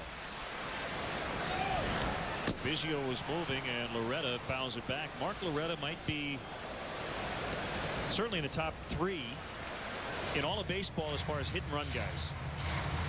There's Jeff Bagwell looking on up there with the general manager Tim Purpura. That was President Tal Smith in the background. Kerry Wood is up in the bullpen.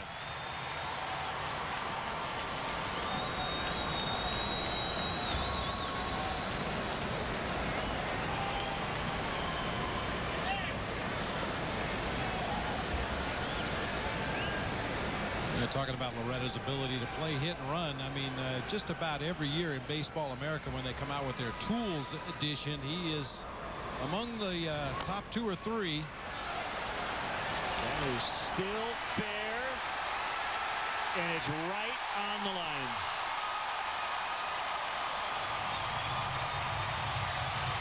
Stopped dead on the chalk for an infield hit. Well, just to finish the thought about Loretta and his ability to hit and run, Paul LaDuca was rated #1 in the National League this year. Loretta #2, David Eckstein from the Cardinals #3. Ball got to the chalk and decided to stop right there. We know Sean Marshall takes a while to wind up and throw as he's fielding his position defensively. I don't think he would have been able to get Loretta at first base even if he picks that ball up.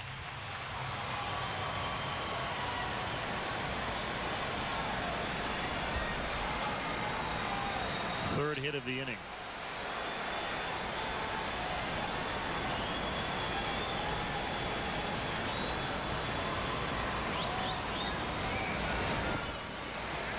Low for ball one.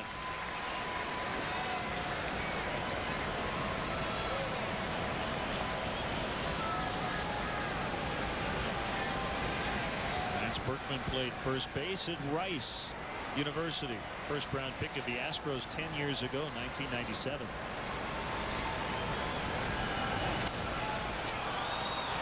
Off of first, Derek Lee will not have room.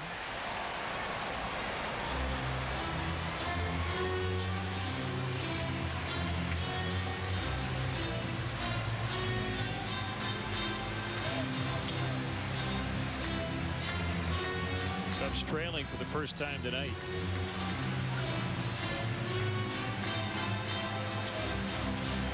On the all-time OPS list, on base plus slugging, Lance Berkman is 18th. 967.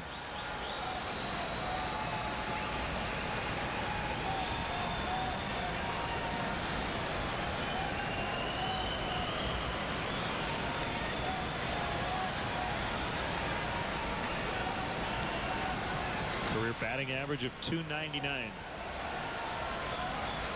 Marshall will fake towards second.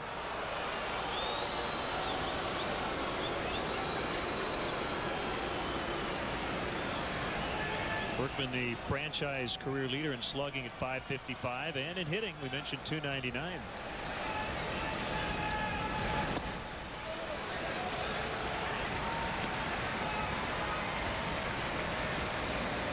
It's possible with Kerry Wood loosening, we could see him enter in the middle of an inning.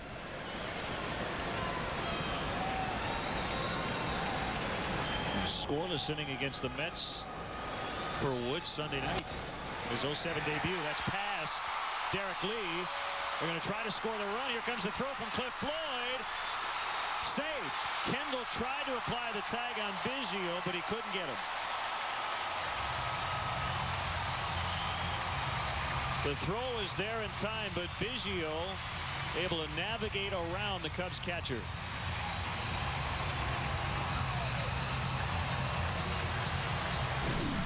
Oh, this is the toughest ball for a catcher, to hang in there and block the plate. You're turned completely away from the runner. You have to pick up that throw from your right fielder and hope you can hang in there on the baseline long enough to divert that runner around behind you and then get the tag on him. Biggio just does avoid the tag, chooses to go in standing up rather than try that backdoor slide. Looked like he was thinking about sliding, but ends up just running past the tag of Jason Kendall. So a double switch for the Cubs. Matt Mertens coming into play left, and Kerry Wood will take over on the mound. It's now 3-1 Houston.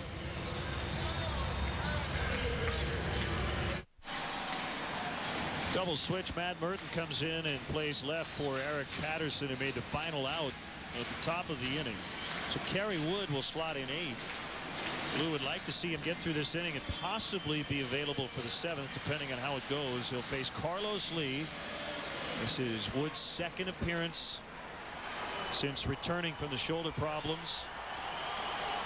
On Sunday night, made his first appearance in 14 months.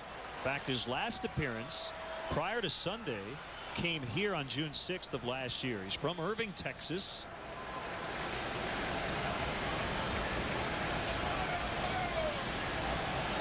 Yeah, Lou talked about dropping Kerry Wood into a soft place for his first outing. Not the case tonight. Comes into a ball game with runners on base, facing a hitter that just hit a ball over Matt Merton. That's Carlos Lee. And the Astros will get 1 on a double. I was about to say, facing a hitter who's done well against Kerry Wood in the past. Carlos Lee, before that base hit, was 10 for 23 lifetime against Woody. Make it 11 for 24 with a ringing double into the gap in left center field. Came on a fastball inside part of the plate and down a little bit.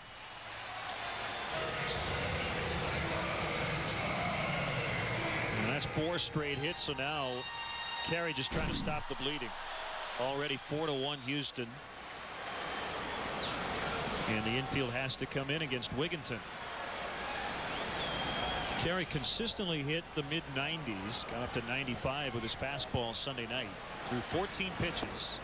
There's a breaking ball outside. That was a curveball.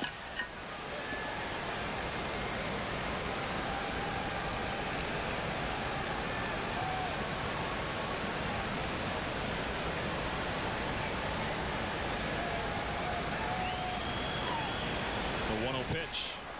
The breaking ball swung on and missed. 1-1. You won't see a changeup from Woody as a reliever, but he still will have 3 pitches: the fastball, the slider, and the curve.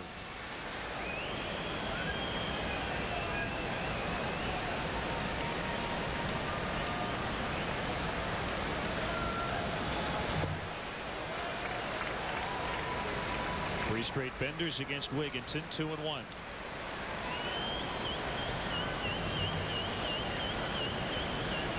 Sunday night collected career strikeout number 1,300. So he's 5 away from tying Greg Maddux for 4th on the Cubs all-time strikeout list. Swing and a miss. Looked like a slider that time. 2-2. Steady diet of breaking balls to Wigginton. A walk is not the worst thing that could happen here for Kerry Wood. It would send up a potential inning-ending double play. The problem with that is Jason Lane doesn't hit very many ground balls. He's an exaggerated fly ball hitter. Has grounded only into 1 double play all season. 2-2 just off the plate. 94 on that fastball. We are having some technical difficulties with our pitch speed readout, so we'll try to help you out here with Kerry Wood on the velocity. Full count on Wigginton with first base open. The kick and the 3-2, and Wigginton just stays alive. So Woody has thrown him all 3 pitches in this at bat. And that last one was a real good 2-strike curveball. Kept it at the bottom of the strike zone. Wigginton barely got a piece of it to stay alive.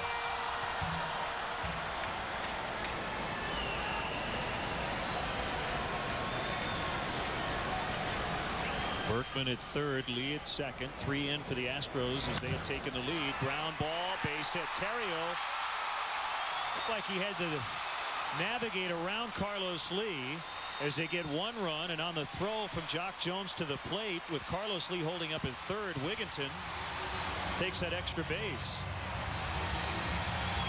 I'm not sure if Terrio brushed Carlos Lee or not, but he was going after that ground ball and couldn't get to it. He swings over the top of a fastball, a hard grounder. It looked like they were very close to making contact, but I think Terrio was behind the big guy as he went to his left to try to field that grounder. We get one more look at it right here. Yeah, I think Ryan was just trying to adjust the angle on the ball, tried to go a little deeper toward the outfield to make the play and keep that ball in, but unfortunately couldn't get there.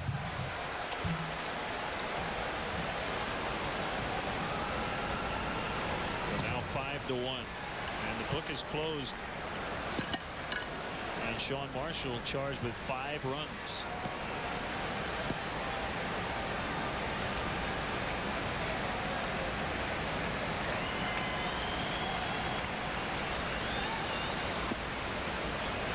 Dropped a little bit out of the strike zone. 2-0. I would tend to disagree with you on that one. That looked like a pretty good pitch right there. I think it fooled even the umpire, Tim Timmons. Well, at least it was called out of the strike zone. Boy, you're right. Yeah, it's not where Jason Kendall catches that pitch. Big breaking ball. Had to cross the plate in the strike zone. 93 on the heat. 2-1. Oh, and a little thing that just kind of slipped away there. Jock Jones throw to home plate. Airmailed everybody over the cutoff man. And Wigginton able to advance to second base, taking the double play out of the equation once again. To try to keep that double play in order when the other team's having a big inning. 3-1. So Wood has faced 2 hitters. Both have reached on hits. A double by Lee, a single by Wigginton. And the Astros have piled up 6 hits. in this inning.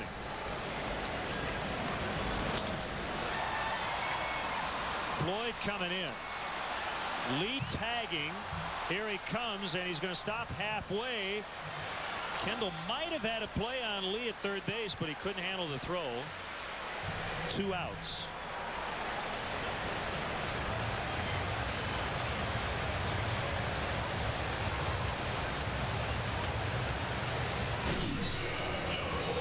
Floyd has to run a long way to get to this ball.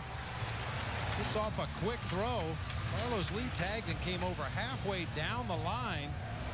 Look at Ryan Theriot. He'll come hustling into your picture right there. He's not even supposed to be there on that play, but he recognized what was going on, made a quick adjustment, and had Kendall come up with that ball cleanly at the plate, they probably get Carlos Lee at third base.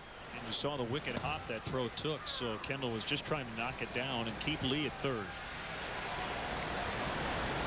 Brumlett, the 9th batter of the inning. Brad Ausmus, who doubled to start the inning and later would score, is on deck. Theriot snags it. He made the catch. That saved maybe 2 more runs. At least 1. As it is, the Astros get 4, and now Woody Williams has a chance for a win. Can you believe that after the start tonight? Get Chicago Sports News Nightly on Land Rover Sports Night. Coming up tonight after Cubs postgame live. The Bears with an evening practice in Bourbonnais. And recaps of the Brewers and Rockies and this game here in Houston. Join Pat and Gail for Land Rover Sports Night tonight after Cubs postgame live. Only on Comcast Sportsnet. Fans' best friend. We're in the 7th. And the Astros lead 5-1. Dave Borkowski, a right-hander, working against Matt Merton with his first at bat tonight. Swing and a miss. Actually a foul tip into the glove of Ausmus. Well, Woody Williams played Lazarus in the first inning. And his line ended up being terrific. 6 innings, 4 hits, 1 run. And he has a chance for a win. A nice play by Ryan Theriot to prevent further damage. That ball looked like it was headed through into left field. Ryan came out of nowhere to make a nice diving stop for the 3rd out of the inning. And Matt Merton, deep left center field. In fact, Carlos Lee didn't move. He knew it was out. 5-2. Carlos Lee didn't even look. He knows that sound. Well, that's a wonderful sound if you're the batter at the plate. It's a terrible sound if you're the pitcher. Very crisp contact from Matt Merton. Oh, boy, that's the nicest swing we've seen Matt Merton take in a long time, and drove that ball deep out of here to left center field. That hit way up off the wall above the archways out there. Hope you caught Carlos Lee at the bottom left of your screen. He didn't even take a gander at it. I'm sure he heard it hit off the facing. Well, now 5-2. First home run for Merton since May 12th in Philadelphia.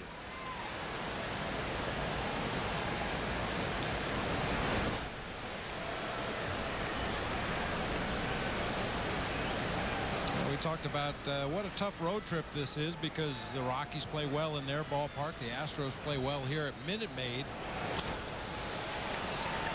Berkman racing in, and it gets by him. Theriot will end up at second. Another thing about the 2 ballparks the Cubs will play in on this road trip, the game is never over as long as you have outs left. That short porch in left field, deep gaps in right center and left center. As long as you've got at bats left in the ball game, you've got a chance to come back and win. Theriot dunks one in front of Lance Berkman. And because he hustled out of the box, he puts himself into a position to cruise into second base after Berkman kicked that ball out in right field. So a single and then an error on Berkman, allowing Theriot to move to second base. Fouled back by Fontenot, strike 1.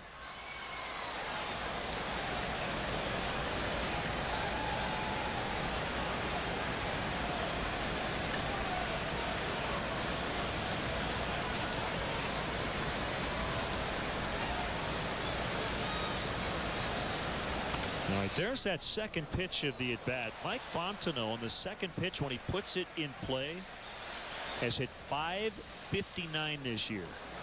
That got his teammates' attention in the dugout.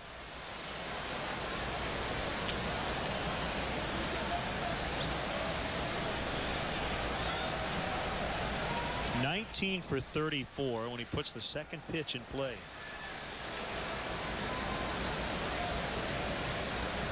Borkowski with an 0-2. Called strike 3 to send Fontenot back to the bench. Safe to say he disagreed with that opinion by Tim Timmons. Like a backdoor slider from Borkowski. Starts it off the plate away. Yeah, it took Timmons a long time to make up his mind he was going to call that pitch strike 3. Looks pretty good.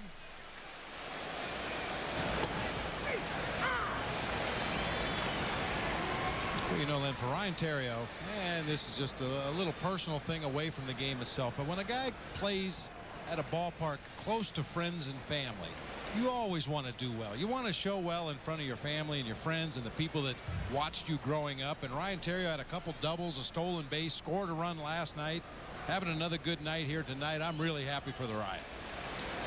Doesn't always work that way. A lot of guys put an incredible amount of pressure on themselves to show everybody from their hometown that they deserve to be in the big leagues, and Ryan just gone about his business. And there's a little extra pressure on him now because he is replacing Alfonso Soriano as the Cubs leadoff hitter and has done a really nice job.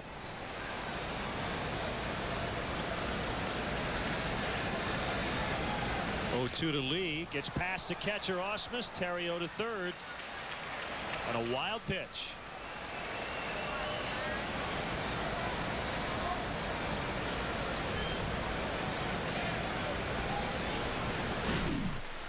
It's a big deal with only one out in the inning.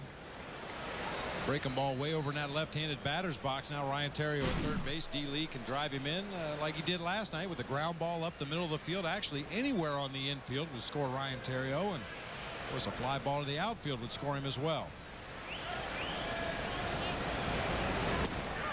Called strike 3 again. Erica is banned 3 times.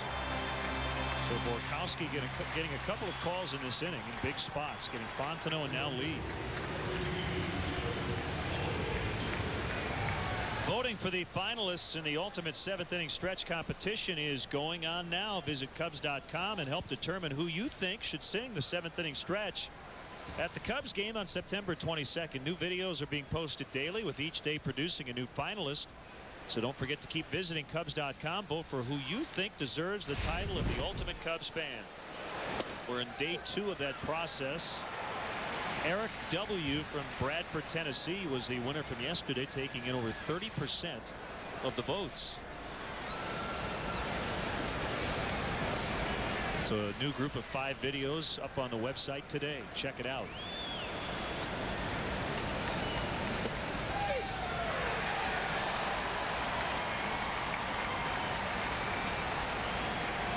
Cliff Floyd in a trench right now, trying to dig his way out. 2 strikes on him.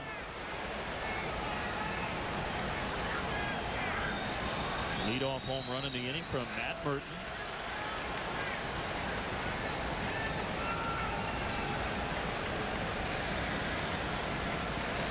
The Stros just scored 4 times to take the lead in the 6th.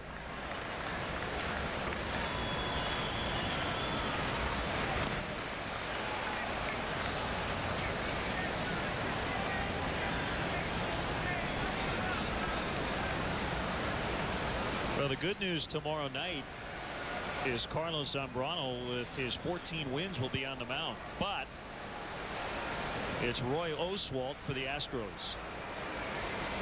So a heavyweight matchup on the mound.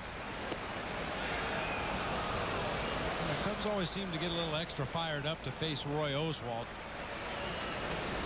You'd like to believe that we'll see a better offensive effort than we've seen tonight against Woody Williams and now Dave Borkowski. Oswalt 3-0 with an 0.95 over his last 3 starts. It was pretty close. 2-2.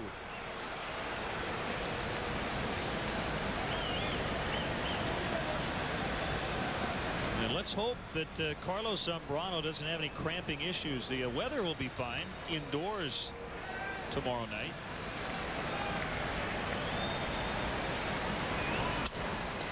Rolled is short as Floyd busted his bat, and that ends the inning.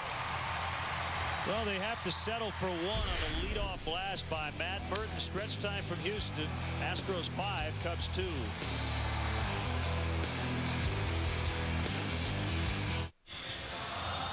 This year, when you can't be at home to watch the Cubs on TV, check out MLB.tv. You can watch every out-of-market game of the season live online, even when you're traveling. And this year, live radio broadcasts are included with a subscription to MLB.tv. For more details, visit Cubs.com, where baseball is always on. After the 7th inning stretch, they like to sing Deep in the Heart of Texas here in Houston. Kerry Wood continues on. Gave up a couple of hits. 2 inherited runners came around to score before he finally got out of the inning. Got Lane to fly to right, and then a great play by Terrio to rob Bruntlett of a hit.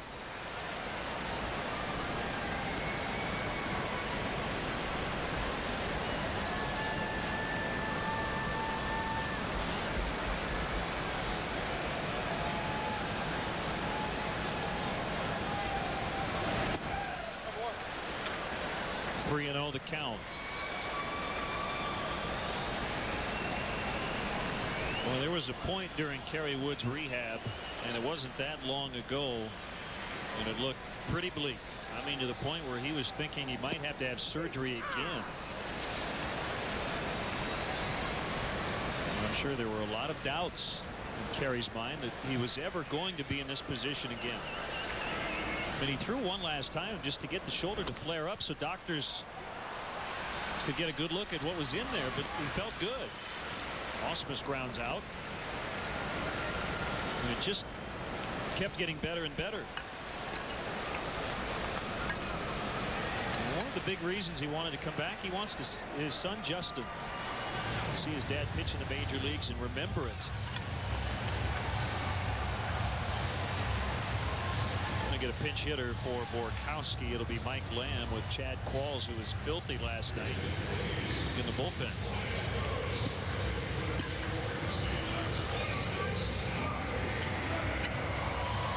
I should say Mike Lamb, as the PA announcer so boldly states here at Minute Maid Park.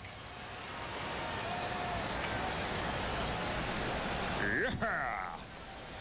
Houston Astros. Over in the old Astrodome, it used to echo through that place. Of course, they rarely had crowds like this over at the old Astrodome. I think we should both ask the public address announcer to do our voicemail greetings. You've reached Bob Brenly. Leave a message.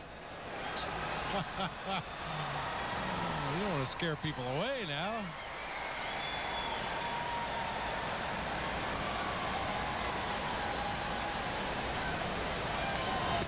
I always found it so funny when you go to these visiting ballparks, or we're the visitors rather, in these ballparks, and there's so much emphasis. You know, the impersonation you've done of this guy is dead on, but when the Cubs come up, terrible. A rainbow in the right center. And it's Jock Jones backpedaling. Come on, give it to us. Deep breath. Yeah. Second baseman, number 7, Craig Biggio.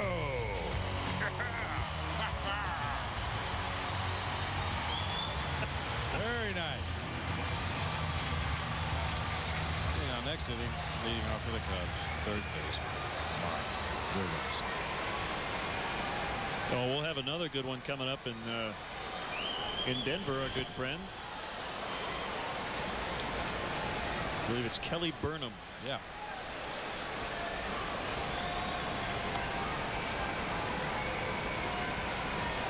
With the classic Larry Walker.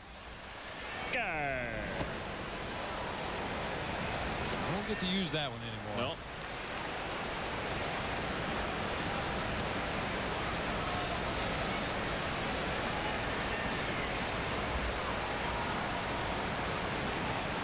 One pitch. Awkward swing by Biggio. Pitch number 28 for Kerry Wood. Second appearance of the year for Wood since coming off the disabled list. As you can tell, he lost a lot of weight. About 30 pounds in the offseason. Changed his diet and his training. Off the plate, 2-2.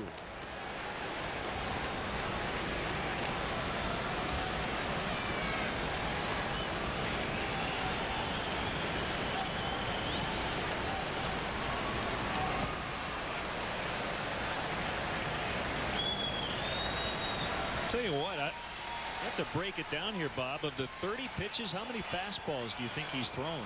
Maybe 10, maybe? 10 or 12. He's gone a lot with the curveball and the slider. And that is a strikeout for Kerry Wood. That was a heater at 92. Probably it for him. To the 8th, it's 5-2 Houston.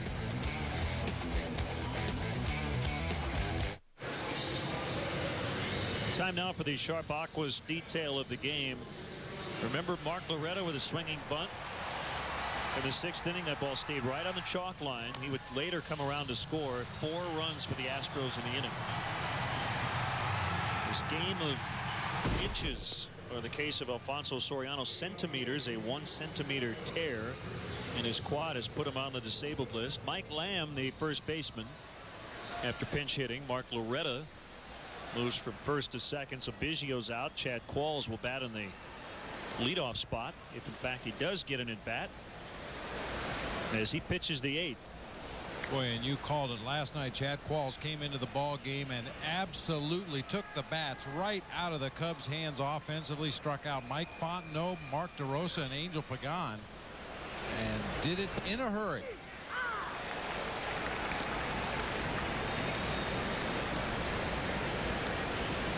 So the way Phil Garner would like to line it up, Qualls here in the 8th and Brad Lidge in the 9th.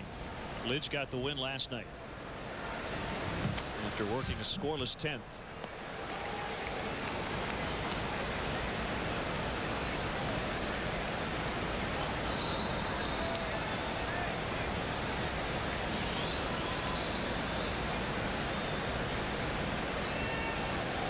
As we check in on the Brewers in Colorado, 1-0 Milwaukee. Got a run in the 2nd.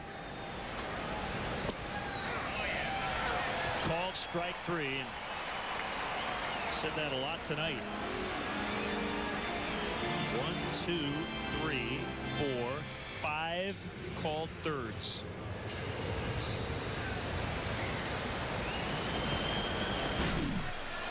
I know this is physically impossible, but it looks like Qualls throws that slider, and if the batter swings at it, the ball breaks out of the strike zone. If they take it, it seems to stay right there on the corner. It's just amazing. He's got 2 pitches that look like mirror images of each other. The slider breaks down and away hard from a right-handed hitter. The sinker breaks down and in hard to a right-handed hitter. Both out of the same delivery. And the Cubs have now been punched out 23 times in the first 2 games. 0 for 10 again tonight with runners in scoring position.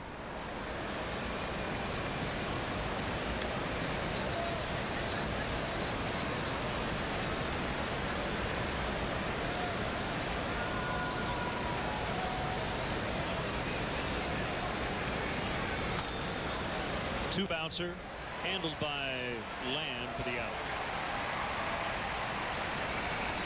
Well, I'm thinking ahead here, and you hope the Cubs break it open here offensively late, but if they do not, the question will be asked, is this all due to the fact that Alfonso Soriano is out of the lineup? And the follow-up question to that, to Lou Piniella, will be, is this offense pressing? That's tough to see and tough to tell, but I'm sure it will be brought up. You know, the idea of guys kind of taking it all on their own shoulders when, as you know so well, the best thing to do is just try to do what you do. And the approach early on was fantastic. The Cubs took 4 walks in the first 3 innings, including 3 in the opening inning, but could only get 1 run against Williams.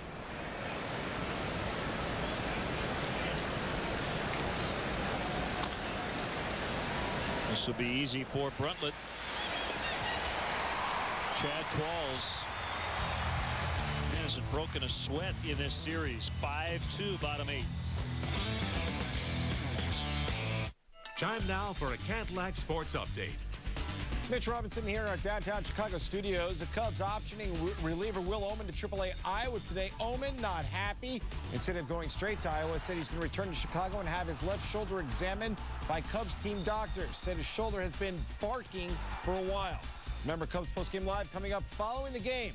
Now let's go back to Len and Bob. Guys, bring it home.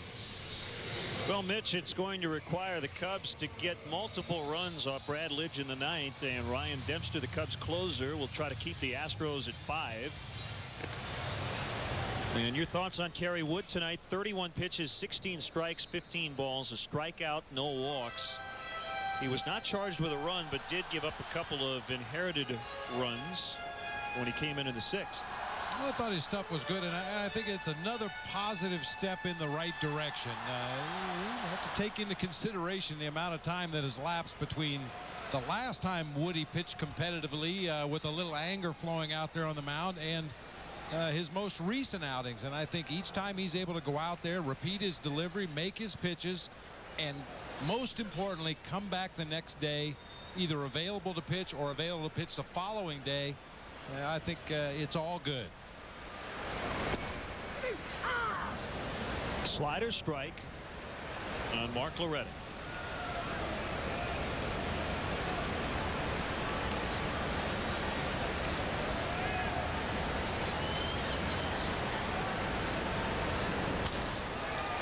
Shoots it past Garrett Lee into right. That's why Mark Loretta is so good at that hit and run.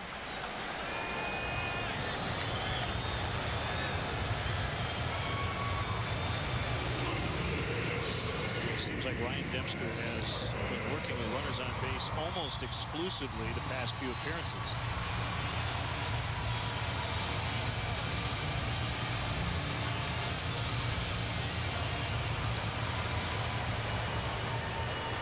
Well, you know, before he went on the disabled list with a strained oblique, we saw several 1, 2, 3 dominating innings from Ryan Dempster.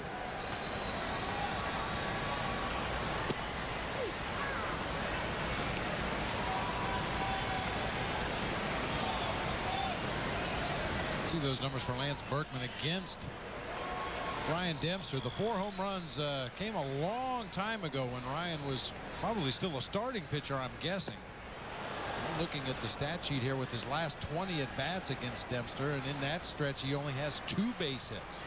So a lot of the damage done by Berkman was done long ago against Ryan Dempster.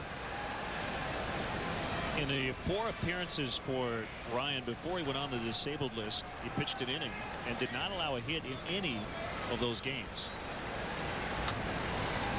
This is his 8th appearance since coming back, and he has given up at least 1 hit in every appearance. Check swing strike, and that's number 3 on Berkman.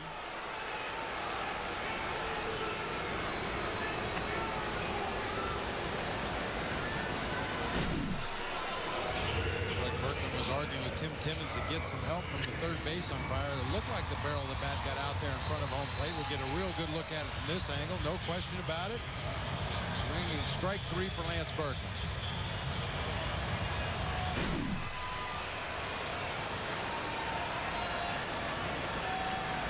Carlos Lee with 4 hits in the set, including a home run last night and an RBI double tonight. And he is definitely a double play candidate. He's grounded into 19 double plays this season.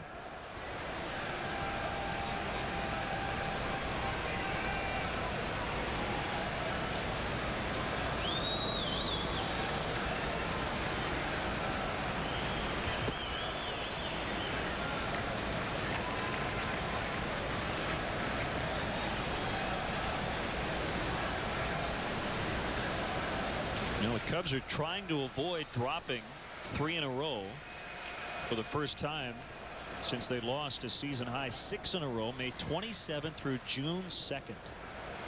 They have avoided losing streaks over the last couple of months. Their longest streak has been 2 games. That's why they've been able to jump right back into this race. Tonight, going in just a game out.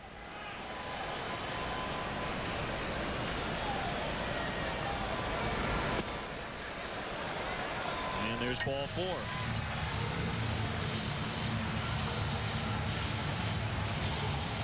It's the first walk issued by Cubs pitchers all night.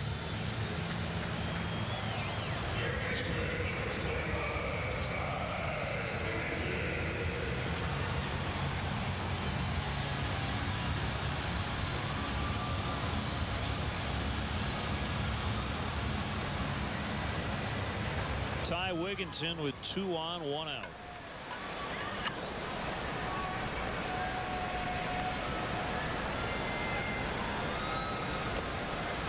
Phillies dumped Florida 11-1 tonight. Ryan Howard with his 31st and 32nd home runs. Aaron Rowan with number 17. Hanley Ramirez hit his 20th in a losing effort. Jamie Moyer picked up his 10th win. Cincinnati shut out the Dodgers 4-0 the final.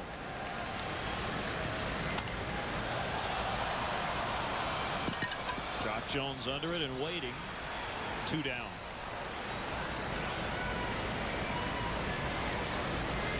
It was Atlanta 7, the Mets 3. That's a final. Brewers now leading 2-0 at Colorado. Padres 1, Cardinals 0 as they play the last of the 8th in St. Louis.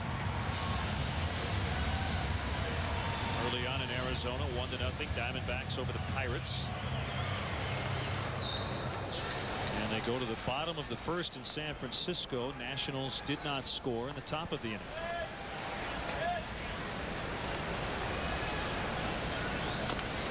Little tapper hit by Jason Lane, and Dempster throws him out. Barry Bonds is in the lineup for the Giants tonight. We'll go to the 9th here in Houston. It's 5-2 Astros.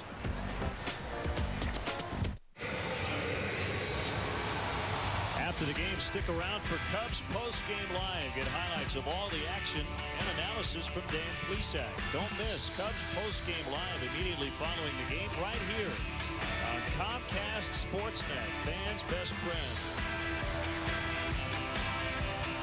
Bill and William Hanlon here at the ballgame wanted to say hi to Gene Hanlon, lifelong Cub fan in Lincoln, Illinois. So hi to Grandma. Brad Lidge is on for the Astros. This is a safe spot with his team up 3 runs.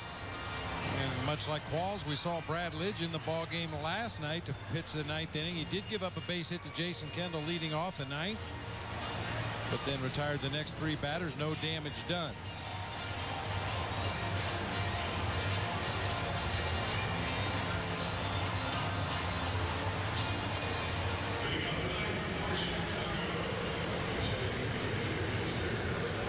Angel Pagan will bat for Ryan Dempster.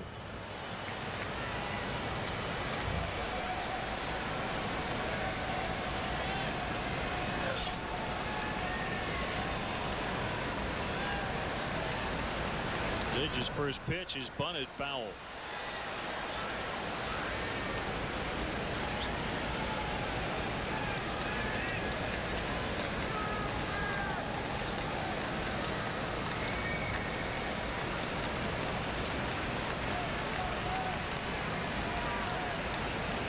Starters are the pitchers of record, Woody Williams and Sean Marshall. 0-2 on Pagan.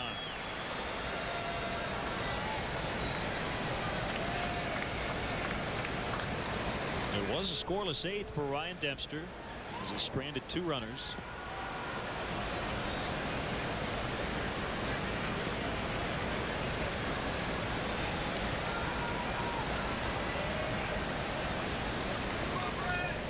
If the Cubs don't come back, they're going to ask their ace to be the stopper tomorrow night.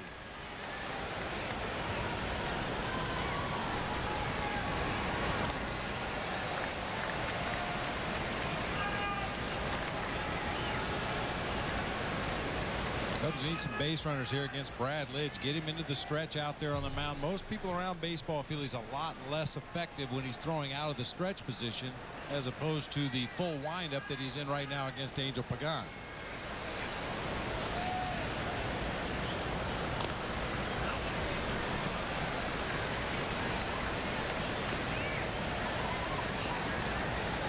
Well, after a couple of bad appearances, including a blown save to start this year, he lost his closer role to Dan Wheeler just 1 week into the season. That was while the Cubs were playing the Astros at Wrigley Field.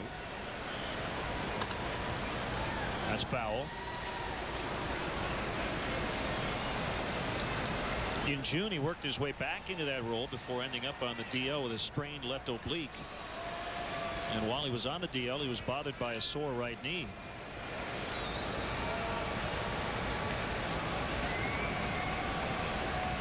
Came off the DL in the Astros' third trip to Chicago, and they'll be back again. So they'll be in Chicago 4 times this year.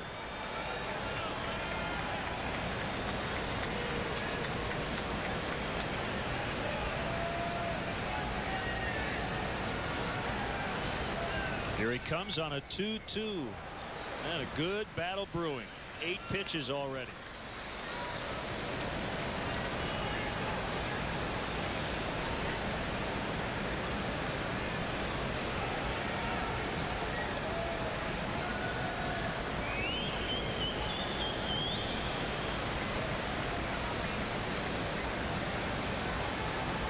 Final from the American League. Detroit beat Tampa Bay 9-6.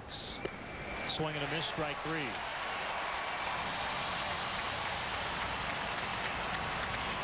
Time now for the Nissan drive of the game. Matt Merton with his first at bat in the 7th. And a long home run to left center. That made it 5-2. And Merton bats again here in the 9th. Second home run of the season for Matt Merton back in that 7th inning. You know, most guys, Len, probably wouldn't be real excited about the possibilities of facing Brad Lidge. But Matt Merton, he ran up to home plate. 4 for 5 lifetime with a home run against the Astros closer.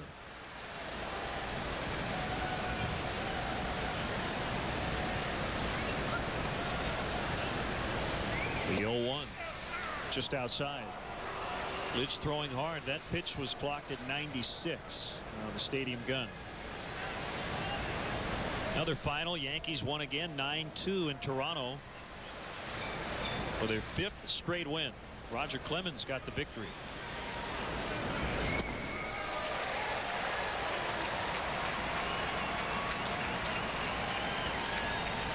Pumped it up to 97.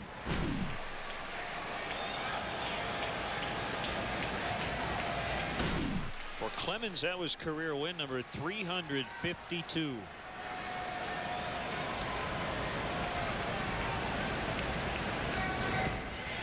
Merton chased, 2 down.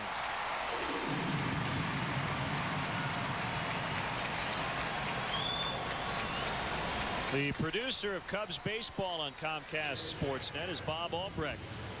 Our director is Dave Turner. Our associate producer, Tamara Anderson. Our stage manager in the booth, Lisa Jones.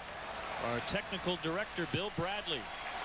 The executive producer of Cubs baseball on Comcast Sportsnet is Jim Corno Jr. Great work by our wonderful crew here in Houston.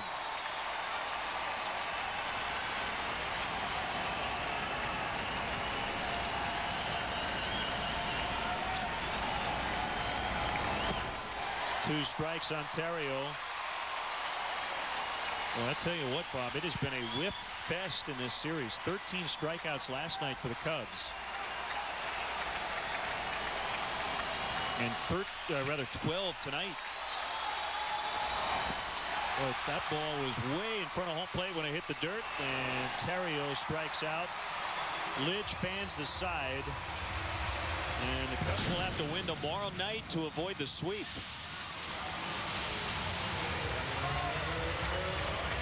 So they have struck out 13 times in each of the first 2 games. Another bad symmetry, 0 for 10 in each of the first two games with runners in scoring position. So it has not gone well offensively for the Cubs to start this series as they drop game 2 5-2. And it doesn't get any easier tomorrow facing Roy Oswalt. You just hope Carlos Zambrano's up to the task and can limit the damage of the Houston Astros and try to make whatever offense the Cubs are able to put on the board stand up. It has been an absolutely horrendous offensive approach the last two nights.